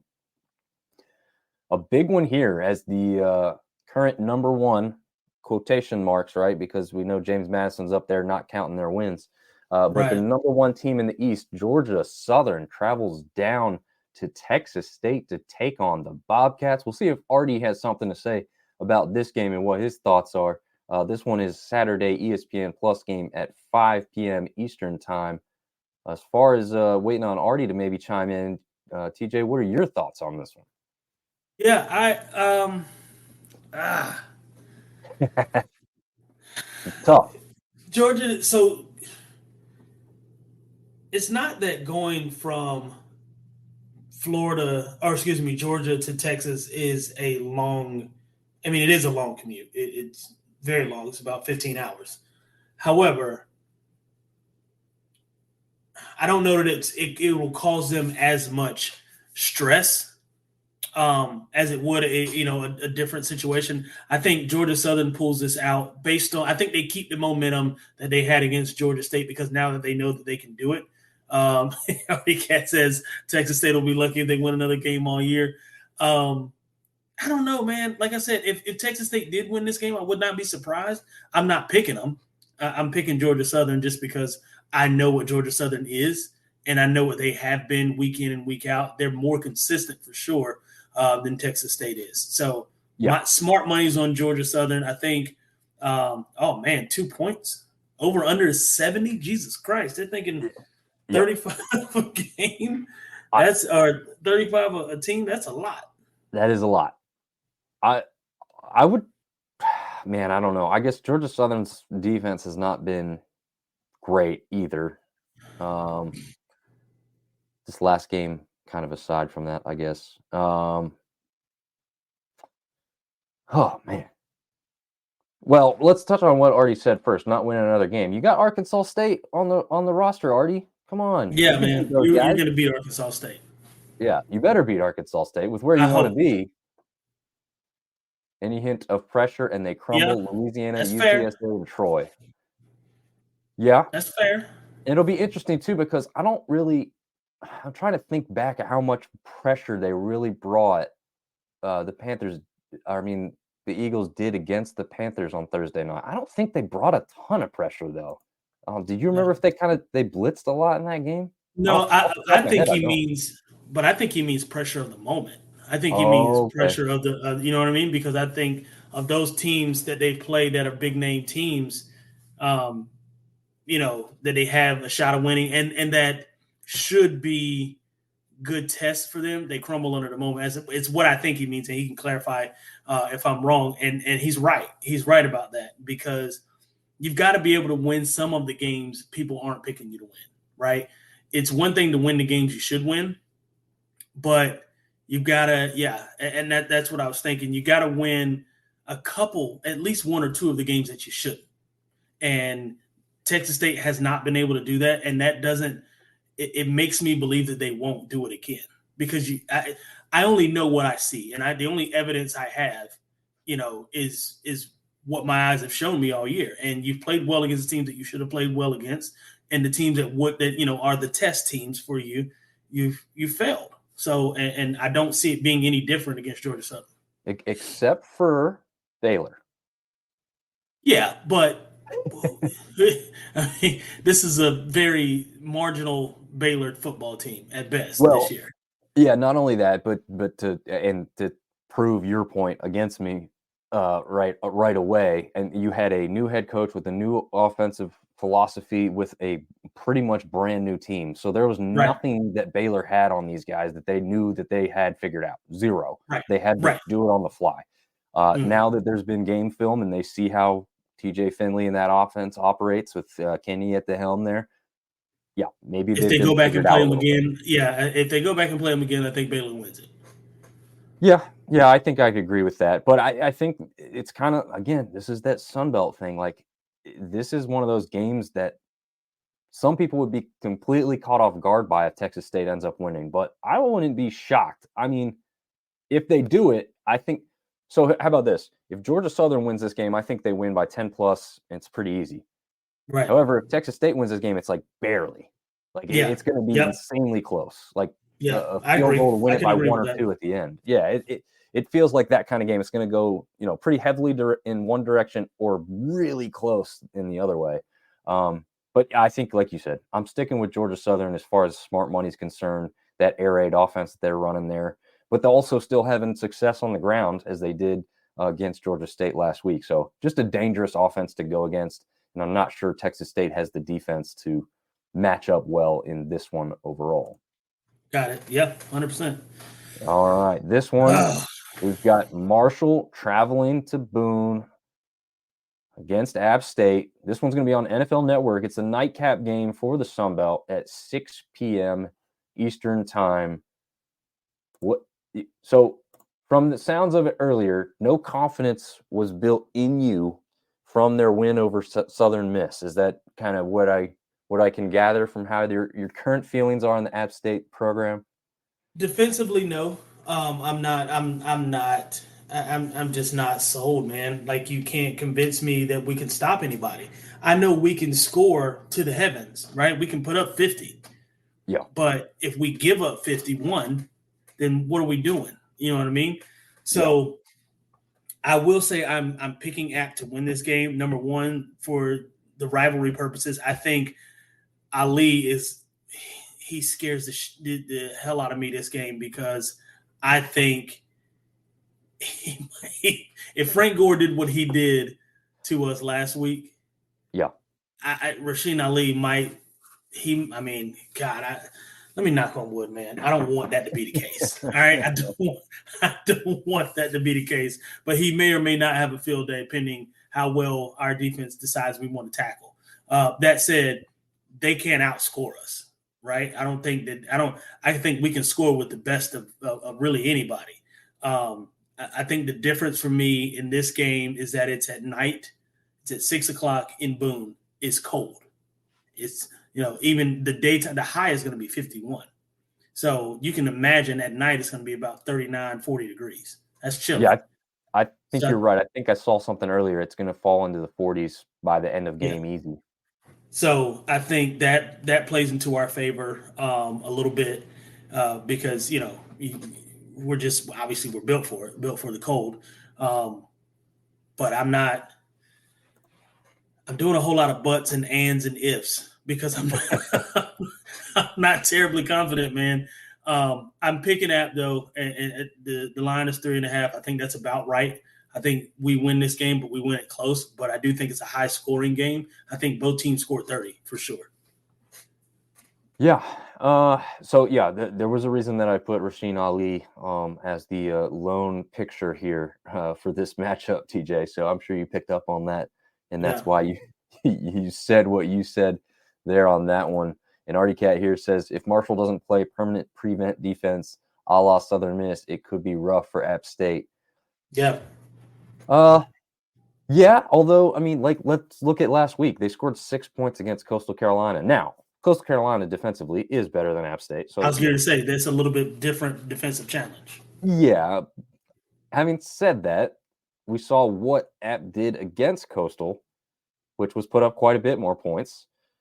And App really didn't play I should say this. App opened that Coastal game playing terrible defense, right? Those first two quick scores. But after that, they actually kind of figured it out. And it was a very even game after that. Obviously behind the 8 ball, so it didn't matter much. Right, But right. Too. what scares me the most is the fact that Marshall did only score 6 points last week. Like, there's going to be stuff figured out. There's going to be stuff changed, and there's going to be some type of like thought that they can't have this type of game again, right? Well, And and that, two, they're gonna come in here pissed off. yeah, And sorry, I don't mean to cut you off, but they're oh gonna no, come in good, here pissed off, and because they know that they're better than 6 points, right? yeah, But they also know that they're going against a defense that's gonna let them score more than 6 points. true, So you couple, I mean, those two things do not bode well at all for us. You know that they're better than 6 points, and they're going up against a team that's going to allow them. I say allow that they're perfectly capable of scoring 30 points against. Listen, I'm not saying it with my chest. That's for sure. yeah. The other interesting aspect in this one, and you'll know this name, Chad Pennington. Yep. Remember him? So his son Cole Pennington is on the team, and he got into the game last week because Fancher just wasn't having a great game. Right. They both threw 2 interceptions. Mm-hmm. So I don't think, and Pennington didn't even throw for 100 yards.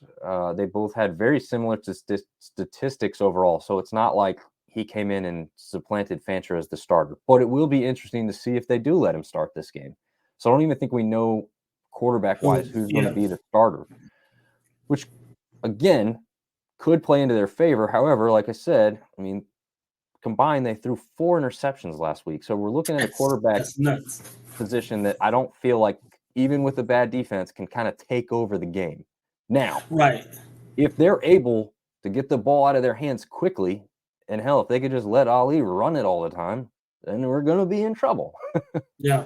So, yeah, I don't know. And if you think back, I think it was 2 years ago at home. Yeah, that was, because that was the last time we hosted Marshall. That was a hell of a close game. And Yeah, it it was. came down to final possession where Noel decided to go down early before getting into the end zone so that Marshall couldn't have the ball back, and they just ended up kneeling it out for the victory. I think, kind of like you said, I mean, this one's just going to be a back and forth affair with kind of whoever can get the most stops. But yeah, I will say this to your point about the quarterback situation for Marshall. If he puts it any, so here's the thing: we don't have a great defense in our front seven. We don't tackle well, and from a coverage perspective, I think we play entirely too soft off or defensively.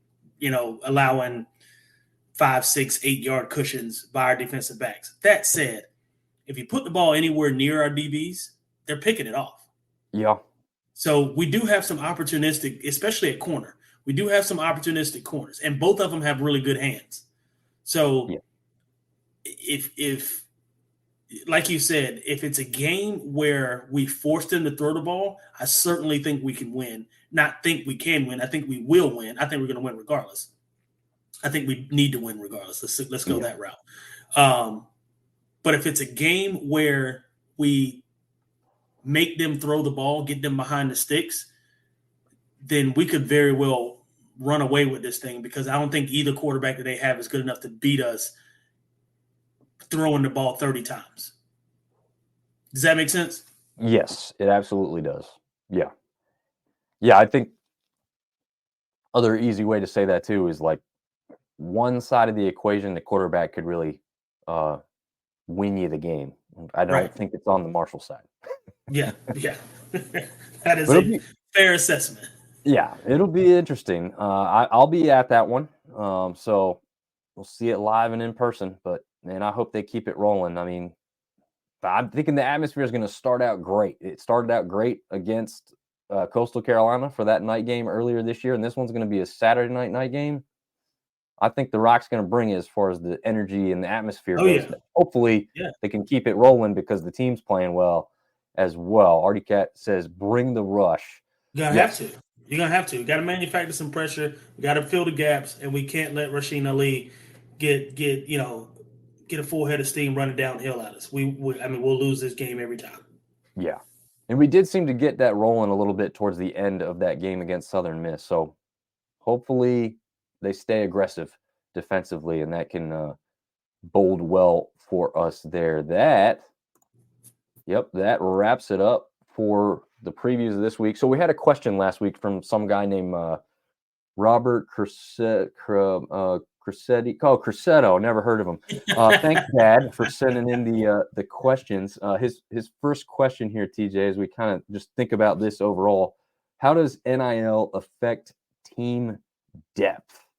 And I think, I guess I could start on that if you want a second to think about that, TJ. But I think it affects depth, more on the larger P5 conferences, a lot more, to be honest with you, because they can kind of stack those guys up because they have the collectives and the money behind the programs to kind of keep more of those kids happy and coming to their schools.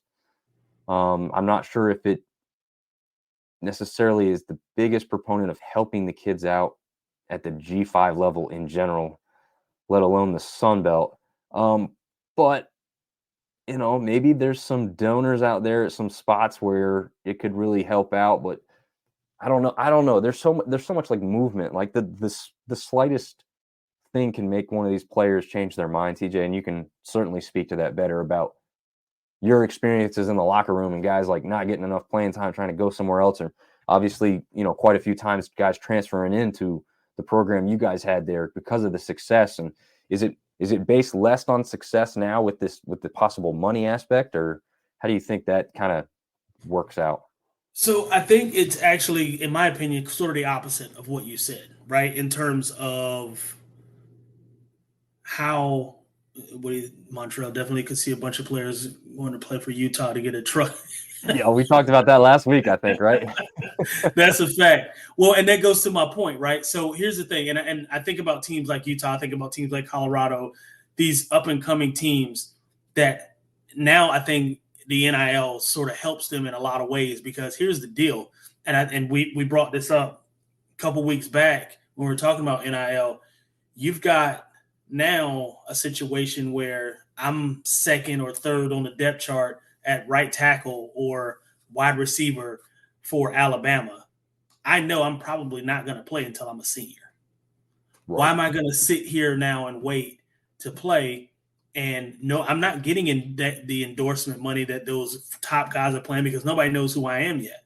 I could go to an Oregon, or I can go to, even we'll call it a Washington or Colorado, or, an Illinois or Rutgers or somewhere like that, who isn't as well known, but the money's better, right? The money's better. Yeah. I'm going to get a lot of the endorsement deals because I'm a big name that just left Alabama or LSU or Texas or, Florida or somewhere like that, Florida State, who I'm sitting behind Joe Blow, who's an All-American. I'm never going to see the field because he's a sophomore, right? Yeah. I think that helps even the playing field for a lot of these other schools that weren't getting the recruits and losing recruits to teams like Alabama. I think this year specifically, NIL affected Alabama and Clemson more than any other school, because take a look at Florida State. Yeah. And there's not a whole lot of talent development that happened at Florida State. Now they've got some players that were good on the brink of being good last year that are good now, right? But a lot of it too were people transferring in. And, that thing, it's kind of being a common theme around college football now, to where if I'm not getting playing time, there's no incentive for me to sit behind Joe Blow, because I can go to the NFL really anywhere if I'm good enough. And number two, now there's money tied to it. So why am I going to sit here and be a backup for 2 years when I can go here and start and also get maybe a 10 or 12 or $50,000 endorsement deal? You see what I'm saying? So I think NIL sort of, in my opinion, levels the playing field a lot more than it did in the past, where, you could just stack these teams up because I'm in Alabama. You should come play for Alabama because it's Alabama. Well, maybe I shouldn't come play for Alabama because it's Alabama. Maybe I should go to, so-and-so state university because I'm going to play. And also there's whatever company there that wants me to represent them. So there's that. Yeah. So I guess you're already kind of tying it in, but then his second question is who wins and who loses in the NIL, specifically in the Sun Belt. And I'll go ahead and start with the easy one. I'll take the easy one, and I'll let you do the hard stuff. But well, I guess well, here we'll let Artie's comment get in here because it has to do with what we're talking about now. It's basically semi-pro football now. Every year will be a lot of player turnover. I think until, and maybe TJ, you can answer this too. I think until more rules are put into place, that probably is the case, right? Yeah. Yeah. And I'm not mad about it. I'm not mad about it because here's the thing, right? If a coach has the opportunity to go to whatever school he wants to go to, then why shouldn't a player, right? Yeah. If Dabo Sweeney recruited me, I'm just using his name as an example, but if he recruited me at Clemson and then 2 years into my tenure at Clemson, he leaves and takes another job, I should be able to leave too. Oh, yeah. So that's part of it, in my opinion. I think, and you have a different perspective having played the game, and I'm sure Montreal's probably very similar. I think from outsiders who didn't, get to play the game or didn't play the game because we had no shot and all that kind of stuff, which is most of us. But I think it's not so much that we don't understand it, but I think we look at it from a different point of view a lot of times, saying like you're ruining everything that is great, right? Like the pageantry, takes the purity out of it, blah blah blah. history. Yeah. And I think there is certainly that aspect to it, right? It isn't going to be the same as 20 years ago, because that was an aspect that did exist, but also was like, as a society, we're focusing more on mental health, and that's an aspect too of this, right? There's a kid that's got something on or off the field, or with a coach or not with a coach, that is affecting him or her, I guess, if you're talking about sports in general with this NIL. But, something that they're just not happy with, and they just want to go somewhere else, right. Fresh start. Closer to home, further from home. I mean, yeah, I think it's more of that fair thing. Now, the one thing that I'll say that I feel that they really need to put some type of rule around that I'd like to see is like these big time multiple moves, right? That was getting ready to be one of my points, but I'll let you go ahead. Right. Yeah. I mean, like the quarterback that's currently at Rice, he's on his like sixth school, and he's done it like apparently within the rules because he's like, now he's a graduate transfer, and he had the COVID year, and he had it's like, okay, I understand that, like, technically and legally, like, when's within the rules. enough, bro? Yeah, exactly. I mean, do something. Look at I mean, Nix. yeah. What school number is he on? 3? I think it's 3. I think he started when he was. I know at one point he was at Auburn, and then he went to. God, I cannot remember. I know he's at Oregon now. Yeah. I don't know. Google knows. I'll let you keep going while you look that up. And I will say this, because I was a big proponent of Tez Walker getting able to play at UNC, right? Right. I think that situation is very different, because you could even say, well, that UNC is technically his third school. Well, to me, it's not, because he never played a single snap at UNC or NC Central, because they literally shut the program down during that year with the COVID. So that one's not the same. And that's why I was a big proponent of allowing that kid to play. So, there are certain things that will come up and happen and make things a little bit different. But for the bigger picture here, like, I don't want to see a guy at 3 schools in 3 years. Like, it's just kind of ridiculous at that point. Right. So I hope there's some kind of checks and balance that kind of begins to happen. But yeah, I think I agree with you. I think, overall, this podcast is going to be leaning on more of a player's podcast as far as, allowing them to get what they need and they want for their health and well-being overall. And I think that is allowing them to make some moves when they need to. I mean, you and I could both quit our jobs tomorrow and go find something else. Why can't they kind of have that aspect to what they do, right? So what did you find out there on Bo Nix? It's actually only been 2 teams. I could have sworn it was 3. Okay. Looks like it was he played. So what I'm seeing is he played at Auburn. Got his degree from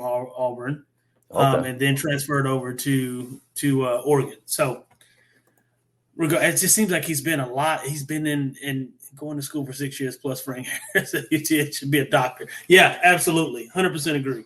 100% agree. Well, you couldn't pay me to go back to school and do 2 more years. So I don't know what these kids are.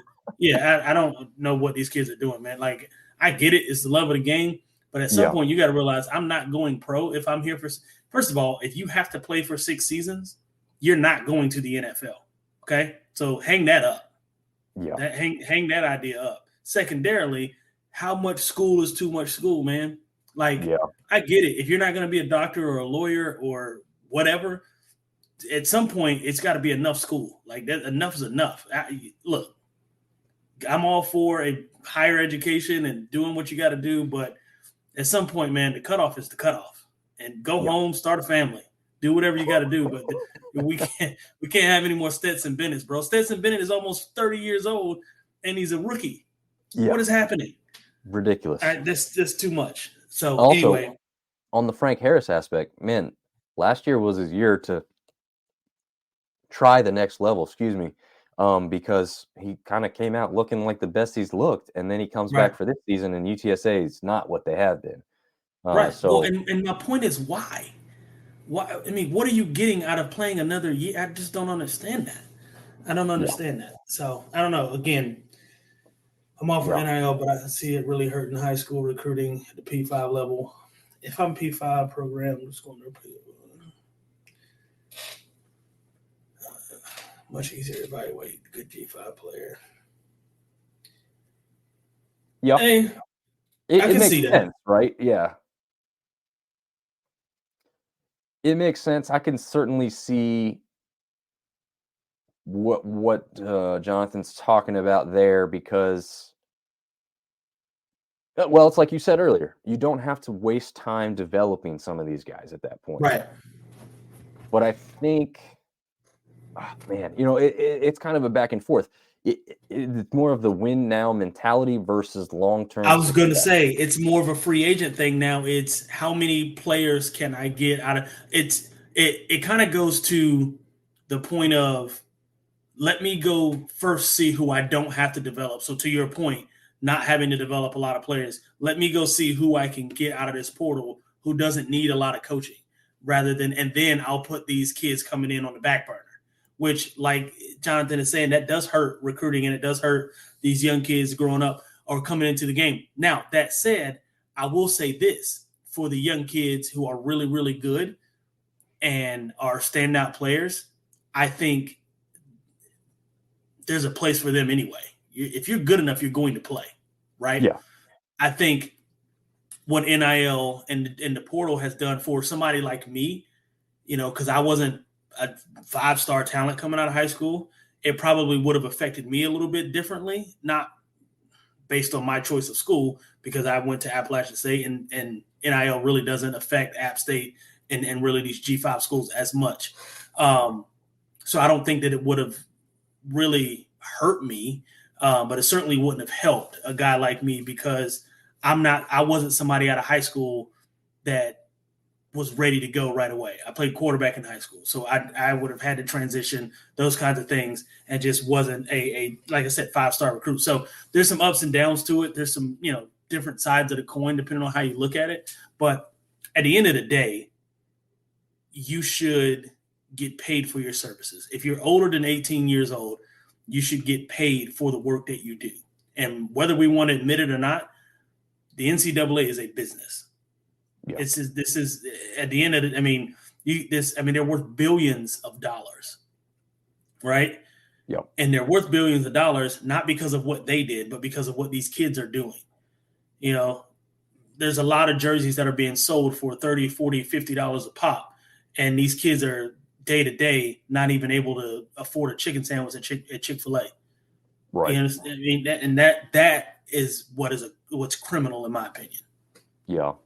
So would you be for these schools essentially making these kids employees? Because I think that's the argument that I've heard before, is essentially if you pay every person on the roster from, the NCAA or the university as an entity, you have to consider them employees which means you have to provide all the healthcare coverage for them and all the tax stuff and information.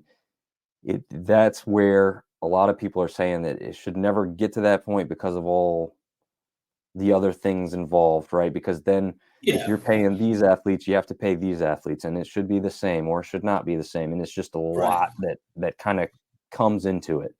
I'm not a fan of putting them on payroll, right? Yeah. I'm not a fan of that. And the reason I'm not a fan of that is because what you said. I mean, there's too much involved, taxes, those kinds of things, and it wouldn't be fair for everybody, which it shouldn't be fair. Fair is a place where they judge pigs. I don't think it should be fair. I think it should be equitable, but I don't think it should be fair, right? Because you're not as good as this person. And so, I mean, that's your job, right? You can equate that to any part of life. If I'm not as good as the CEO of my company, why am I making CEO dollars, right? So there's that part. As far as, I don't think everybody should be payrolled for what they're doing. I do think, however, if you're making money off of me, then I should see a percentage of that money. Yeah, no, that is where, and so I think when this first started happening, a lot of people got confused, right? We shouldn't be paying college players because they're on scholarship and that's payment enough. Well, first of all, no, it's not. I don't know if you've ever been a scholarship athlete. It is not enough, especially at 10 o'clock when the cafeteria is closed and you can't get a meal and you're hungry and you only got $2 in your bank account. It is not enough. So that's that part. Don't even get me started on that. But the other part is, if my jersey's being sold for $30, I should be able to see, 15% of that, right? Right.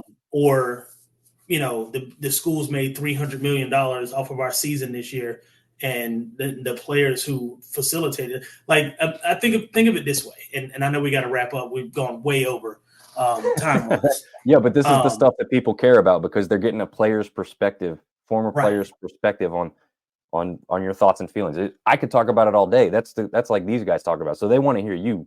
So think about it this way, though.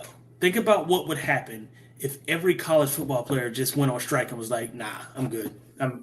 Until you change this, we're not playing football anymore. Now, the problem is the football players don't understand how much power they have, right? They don't understand the power. And this is the same thing in the NFL, because the NFL could go on strike, right? And the problem it wouldn't affect the top guys, the Joe Burrows and those guys. Who it affects is that third team player who's on special teams, who is making league minimum, who wants every single one of his checks. He can't afford to miss a game. He can't afford to go on strike. And these backup players that are in college football, they can't afford to go on strike, right? But if they all just came together and just said, let's do this. I tell you what, if they did it for the first 2 games of the season, if they walked out there, got dressed in the uniforms, and everybody thought there was going to be a game. Imagine Ohio State and Michigan.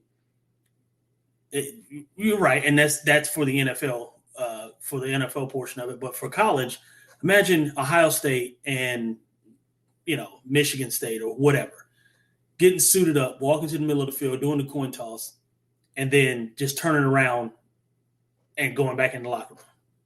Do you understand what that would do to college football? Do you understand what kind of that would immediately require changes to be made? Yes. Whatever was being demanded, that because now you got pissed off fans. Yep. Right? It's bigger now because it affects the bottom line. See, nothing moves the needle more for rich people than taking money out of their pocket. You see what I'm saying? Yep. So and we don't understand as football players, I guess I'm not one anymore, but as football players and as you are the entertainment, you are what they came to see. Nobody gives a damn about Joe Blow owner or whoever's on the NCAA board and all of those people who sit in those rooms and make the top 25. Nobody gives a damn about those people. Nobody cares who they are, right? The average fan, the casual football fan does not care who those people are. What we care about is the product on the field. And if the product says, no, we're not going to do this today, until you change this, we won't play. Now you're talking about dollars being affected. And now you're talking about real change impacted.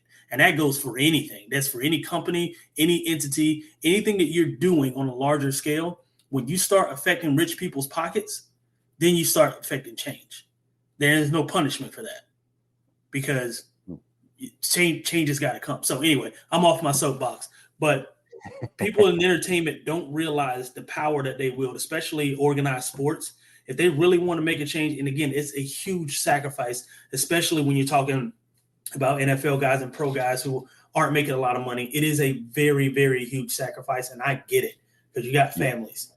But there's power in saying no. Yeah, and another issue that Artie Cat is bringing up here: how much do you pay the money loss sports? Anything outside of football, basketball, and baseball, usually a huge loss. Well, actually, baseball, maybe where Artie's at, they're in Texas, they're doing okay, but baseball is a net, nothing in most schools. In most schools, it's net zero. Yeah, net zero for operating a baseball program, and some schools got rid of it because they're operating at a loss. Basketball obviously is what it is, mostly because of March Madness. Honestly, if outside of March Madness, not at Appalachian State, but well, no, but hopefully that's changing. I don't know if you've seen. I hope so, man. I hope so. There's people that got them as the number one team in the Sun Belt somehow this year. I'm not sure if I've done enough of my research to back that up, but it's out there. But yeah, I mean, it is true, and that's why I don't think they want to put too many parameters on this. I mean, before this season, I didn't even understand exactly how NIL worked. Right. And I'm sure you know this, TJ, because you probably were a lot more interested as a former player, but I didn't realize it could not be and cannot be tied to your actual performance on the field whatsoever. They can't incentivize saying, if you hit 2,000 yards as a rusher, we'll give you an extra $500,000. They can't do that. No. And they can't take your money away if you get hurt and you're out the rest of the season. Right. Which that's a good thing. Sure. But it's kind of strange to me that they can't really incentivize it, right? Because like you think if you're doing stuff for me and you could somehow be a bigger player, I can give you more money. But that's illegal. You cannot do that.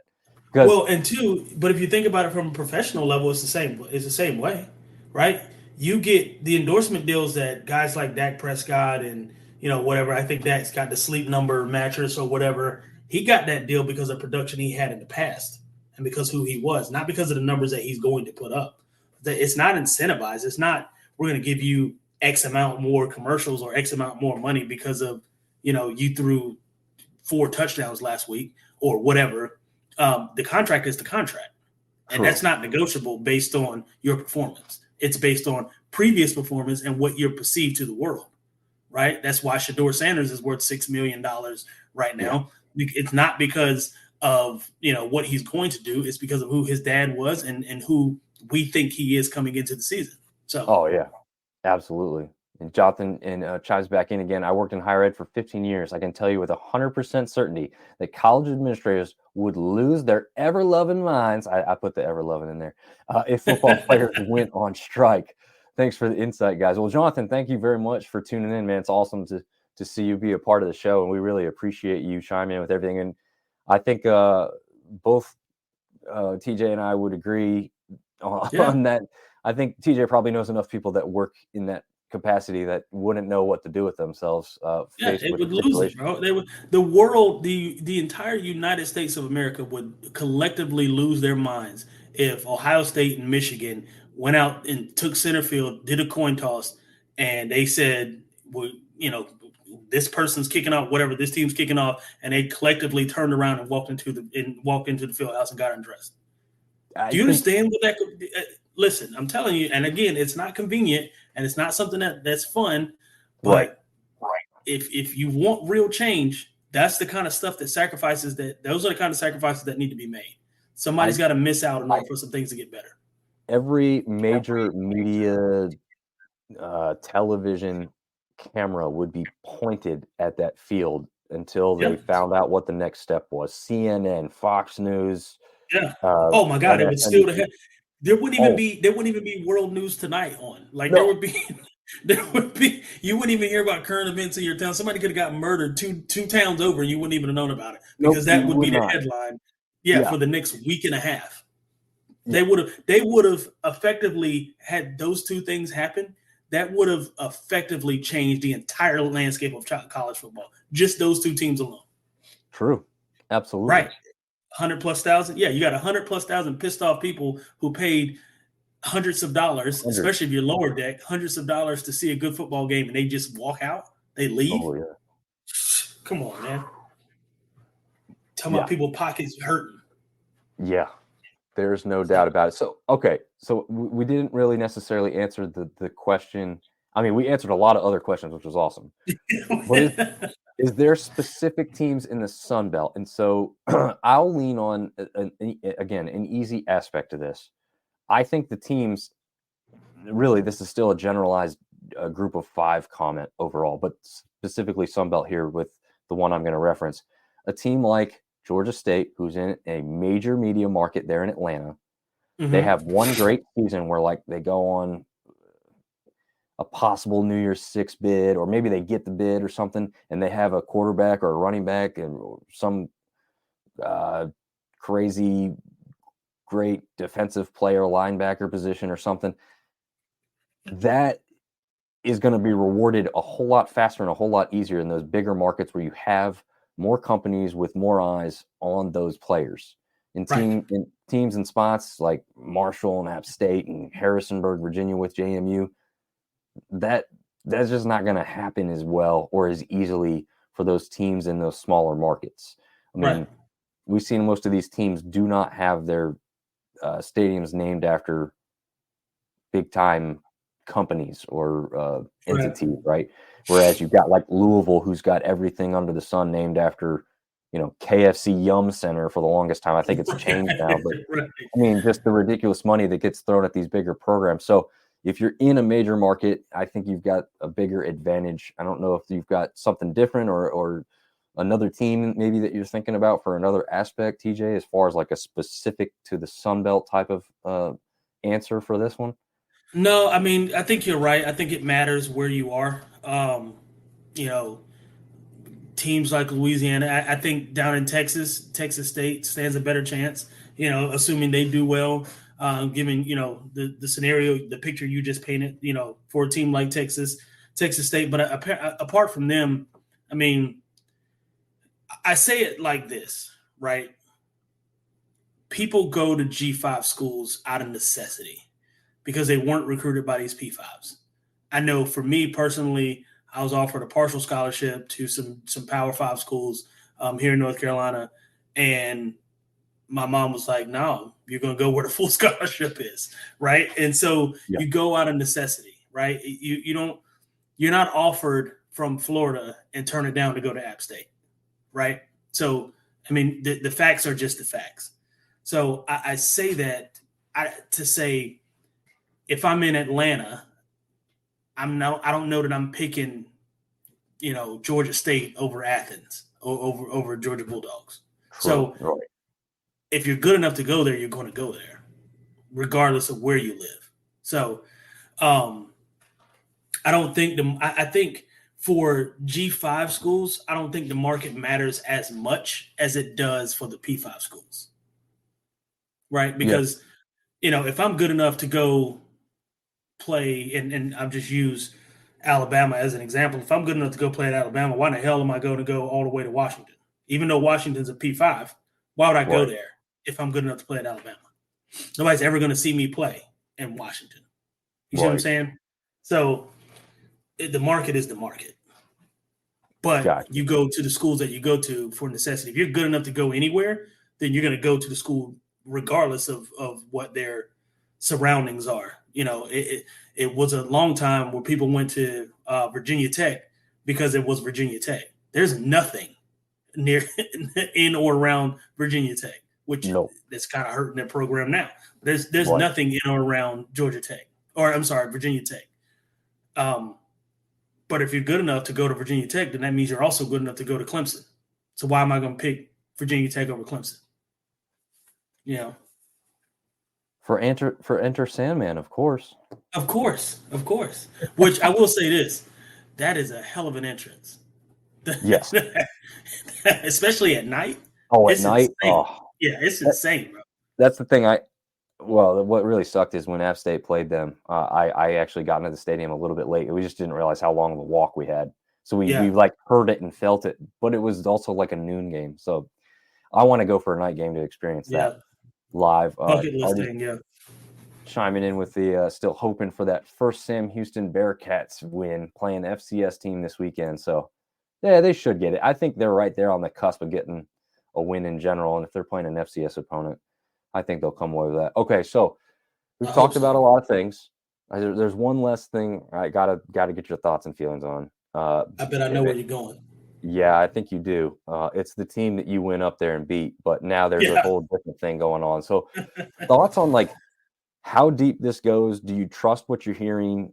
Is it as big of a deal as they're making it? Is it less of that? I mean, what as a player who played the game and had some of these signals from the sidelines and studied film and all these things put together, like how do you feel about this situation?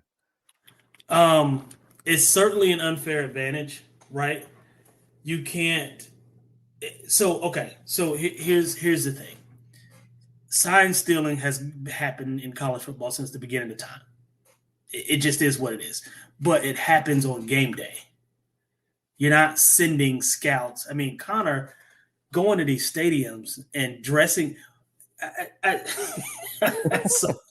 saw it today on ESPN, and I was like, how deep? You start to think, how deep does this actually run? Like, is he just at a game and he goes to a game before and he's sitting in the stands and he's like with binoculars looking to catch some signs or have his phone out recording, whatever. If that's the case, yeah, it is cheating, but it's not that big of a deal. This dude went to a Central Michigan versus Michigan State game, snuck on the sideline. Nobody even knew. I heard the coach say he wasn't on any paperwork at all. Yeah. And I was looking at it this morning, and I don't know if you're familiar with Swagoo and on the Get Up crew on ESPN with Greeny and those guys. Oh, I know some of those. I guess I don't know that name specifically. So he was talking about when the camera panned over, he went and hid behind somebody else because he knew where the camera was. He knew the camera was going over there. And I'm like, is it that deep, bro? Like, do you really got like? He had a Michigan hat on, and he's got shades on for a night game. And I'm just like, I don't know, man. You got to be committed to cheating that much. So I say going that far is they absolutely need to be banned from the playoffs 100%. Because here's the other thing too. They've shut teams out, and they've been scoring 50-some points against teams. How much of that is I know your play? Yep.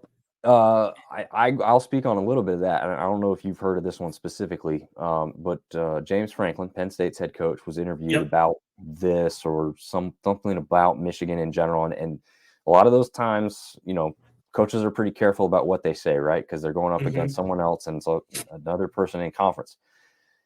He kind of got around it without necessarily blaming anything, but said, a lot of times it's interesting when you have this play called that there's no way they would have come out in that specific defensive look unless they knew what we were about to run. And what we were about to run was not what anybody would expect.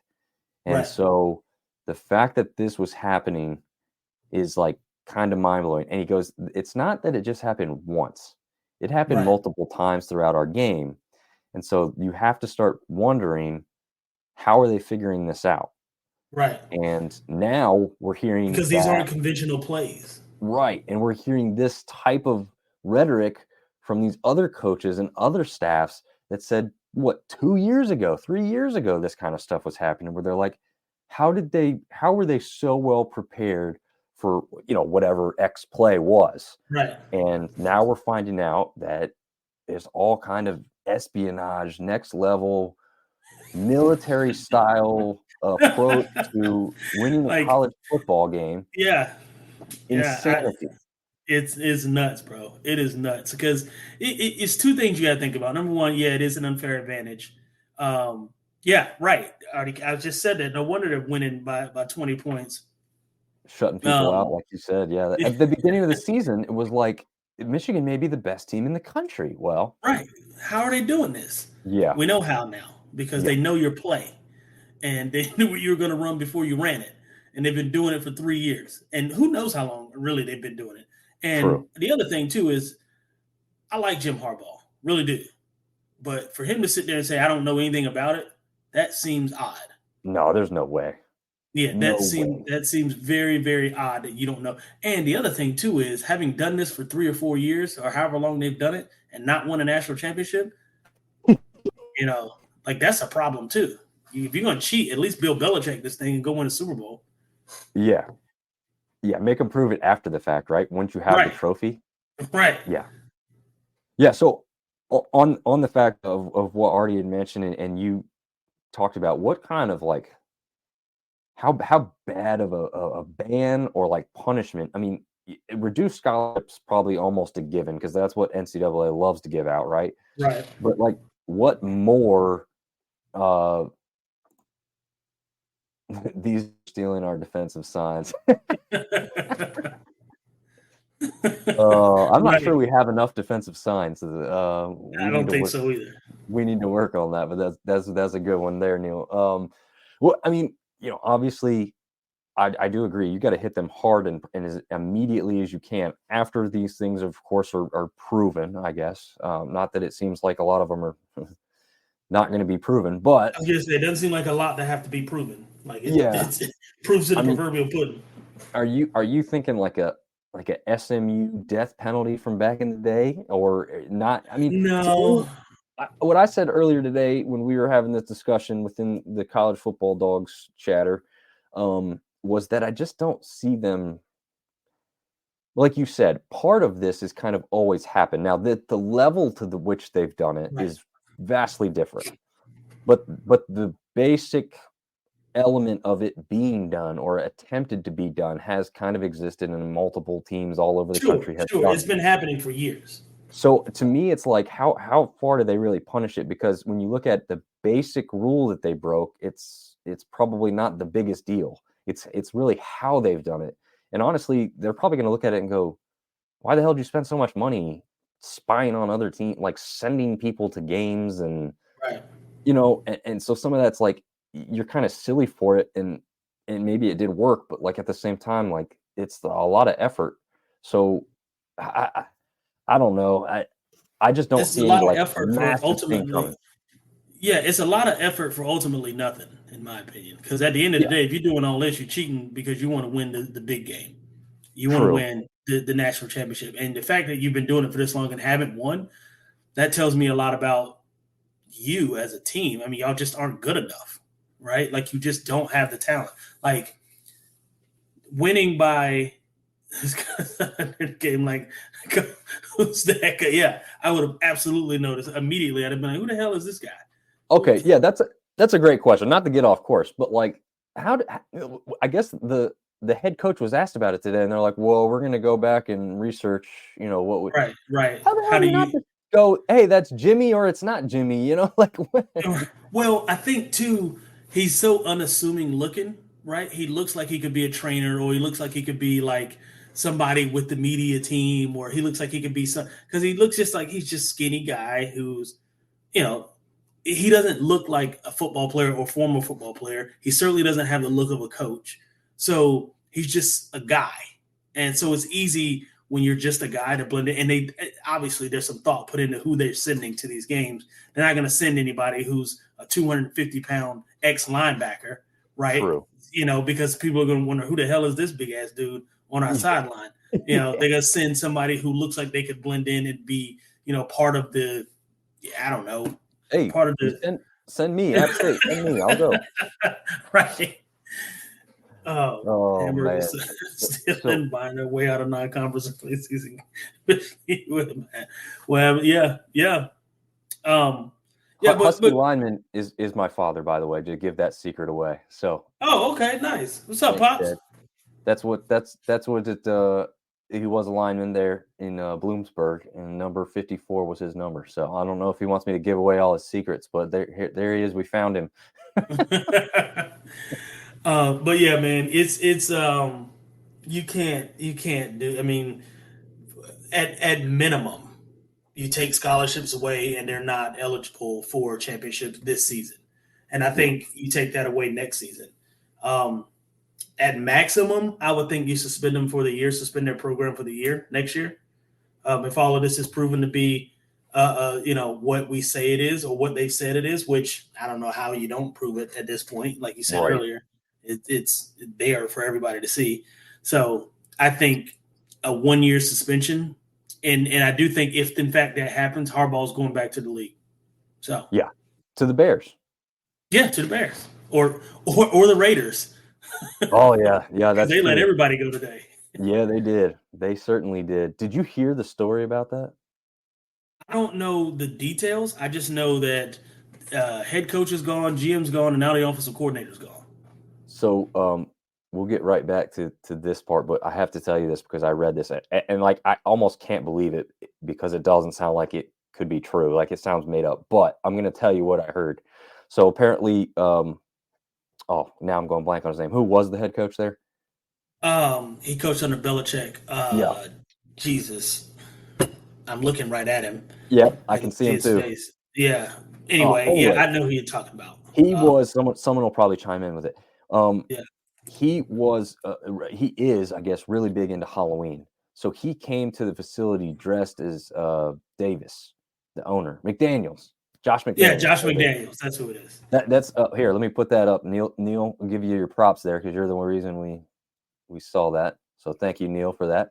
But McDaniels is apparently big on Halloween, so he came to the facility dressed as Davis, the owner, and everyone kind of got a laugh out of it, all this and that. So apparently, Davis is famous for ordering P.F. Chang's for lunch. So he orders McDaniel the lunch as well. And as they're sitting there laughing it up and everything, he says, open up your fortune cookie. And so he opens up the fortune cookie, and it says something along the effects of, you're fired, clown. And again, I don't know if this sounds too good to be true. That's insane. That is apparently what has come out. It could be a joke account on Twitter who released this, and when some people fell for it, I have no idea. I gotta Google it. Yeah, my friend sent it to me, and I'm like, this would be obviously for McDaniels, it would be terrible. For the rest of us, it's a hilarious story of how you got fired, because this guy seemed to be hook, line, and sinker with your Halloween outfit and everything you've done, and then he has the last laugh because he gets somebody somehow to put some fortune. I mean, to me, it just seems too like, how would you get that to work out in your favor like that, right? Right. That just seems like, yeah. That's what I had read. Again, I'm almost hopeful. But rich people got a lot of power, man, and they could easily just say, "Hey, print one of these off for me real quick. I'm going to order this dinner." I mean, it seems it's not as hard to think about as you see it. True, yeah. And if this guy, let's say he faked the fact that he was into the fact that he was being made fun of indirectly with the Halloween costume to look like him or whatever. Right. You could see him saying, "Oh yeah, you think that's funny? Well, I was going to do this later, but now we're going to do it right now." So, right. It's like you said, don't mess with people and their money. Yeah. You start messing with people's money, and you start seeing some results. Yeah. So okay, so just touching back on the Michigan thing real quick, if they do a suspension of the team for next season or something, like, isn't that effectively giving them the death penalty? Because those kids are all leaving. There ain't going to be anybody sticking around. Yeah, but also you're Michigan, so you'll recoup a lot quicker than SMU would have, right? So I think that's when they bring in Coach Prime to do that. Yeah, well, I doubt Coach Prime will go to Michigan, but he might. I don't know. I doubt he would, though. Hey, what did we talk about earlier? Some money? Money changes things. That said, though, I mean, would it effectively be giving them the death penalty? It would set them back for the next 4 or 5 years for sure. That would absolutely, because everybody's gone. They're going to leave. Yeah. So you literally rebuilding from the ground up. But also, too, you get the right coach in there who's not going to go to Michigan. Like, at the end of the day, Michigan is still Michigan. So that's true. Even if you suspend them next year in 2025, they're going to reload. They won't be as good, and they won't be ranked, and it'll be a while before they get back ranked, but they'll get back. Yeah. Well, I guess that's true. You bring in a new coach with the NIL rules and transfer rules. Right, and it'll be fairly quick. They could be ranked in their first year. I mean, look at Colorado. They were ranked early on. The transfers that they get, depending on who the coach is, you hire, like you said, if it is a Prime, or somebody like, well, there's nobody like Prime, but somebody, some big name guy who comes in there and they start coaching right away, you looking at some changes that could be made pretty quickly. So, yep. And as we joked about, it could set them back further than when App State beat them in 2007. yes, that did set them back a little bit. And my dad chimes in one more time, right, TJ? PSU recovered, UM would do it faster. 100%. True. It's that location. Ann Arbor's a nice place to be, Absolutely. Yeah, Ann Arbor's a really nice place to be, and it's an even a better nice uniform with that Jordan symbol on it and that maize and blue. Yeah, it's true. With a massive stadium to boot. Yeah, 100%. All right, man. Well, we took up a lot of time, like you said, but this was by far my favorite episode so far this year because we got so much of your insight on what it takes. Thoughts and feelings on a former player's aspect that we just don't get to hear from every day when the rest of us imbeciles talk about football. But I always say you don't have to play the game to know the game. So always remember that. Just because you didn't play it doesn't mean you don't have a full grasp and understand. There's a lot of people who make money off of this sport who have never played a down of football in life. So you got to respect people's knowledge about the game. Just because they look at what's his name over there, the head coach at the Dolphins. Mike McDaniel. Mike McDaniel. Yeah, look at him. He looks like a frat boy. True. You know what I mean? And yeah, right. And he's running possibly the most prolific offense in the NFL. Anyway, I know I can keep going, but I say all that to say just because you didn't play it don't mean you don't know it. True. Well, I want to thank everybody who followed along. This is by far our most interaction that we've ever had, and hopefully we can continue this momentum. I hope so, Neil. Keep it rolling. Yeah, Neil, we both agree that we want it to happen. But it's a heart pick. We'll see if it does. Yeah, but that'll wrap it up from us for our 2-hour plus episode. But thank you everyone who stuck with us and interacted, and we will see you again next week. Don't forget, Sunbelt basketball starts up, I believe, this Monday. So I don't know how much we'll be doing on the video aspect of that, but I'll be doing at least an audio thing for those interested in some basketball coverage. So until next time, TJ, where can people follow along with your life and journey as we go along here? Yeah, at TJ Corman on Facebook, and then at Mr. Corman 12 on Instagram, and also Thick Thighs and Large Fries on Instagram. Nice. And as far as the podcast and show is concerned overall, Sunbelt Syndicate across all social platforms. Twitter doesn't have the E because it doesn't fit. But thank you all again for tuning in and listening, and we will see you all next time.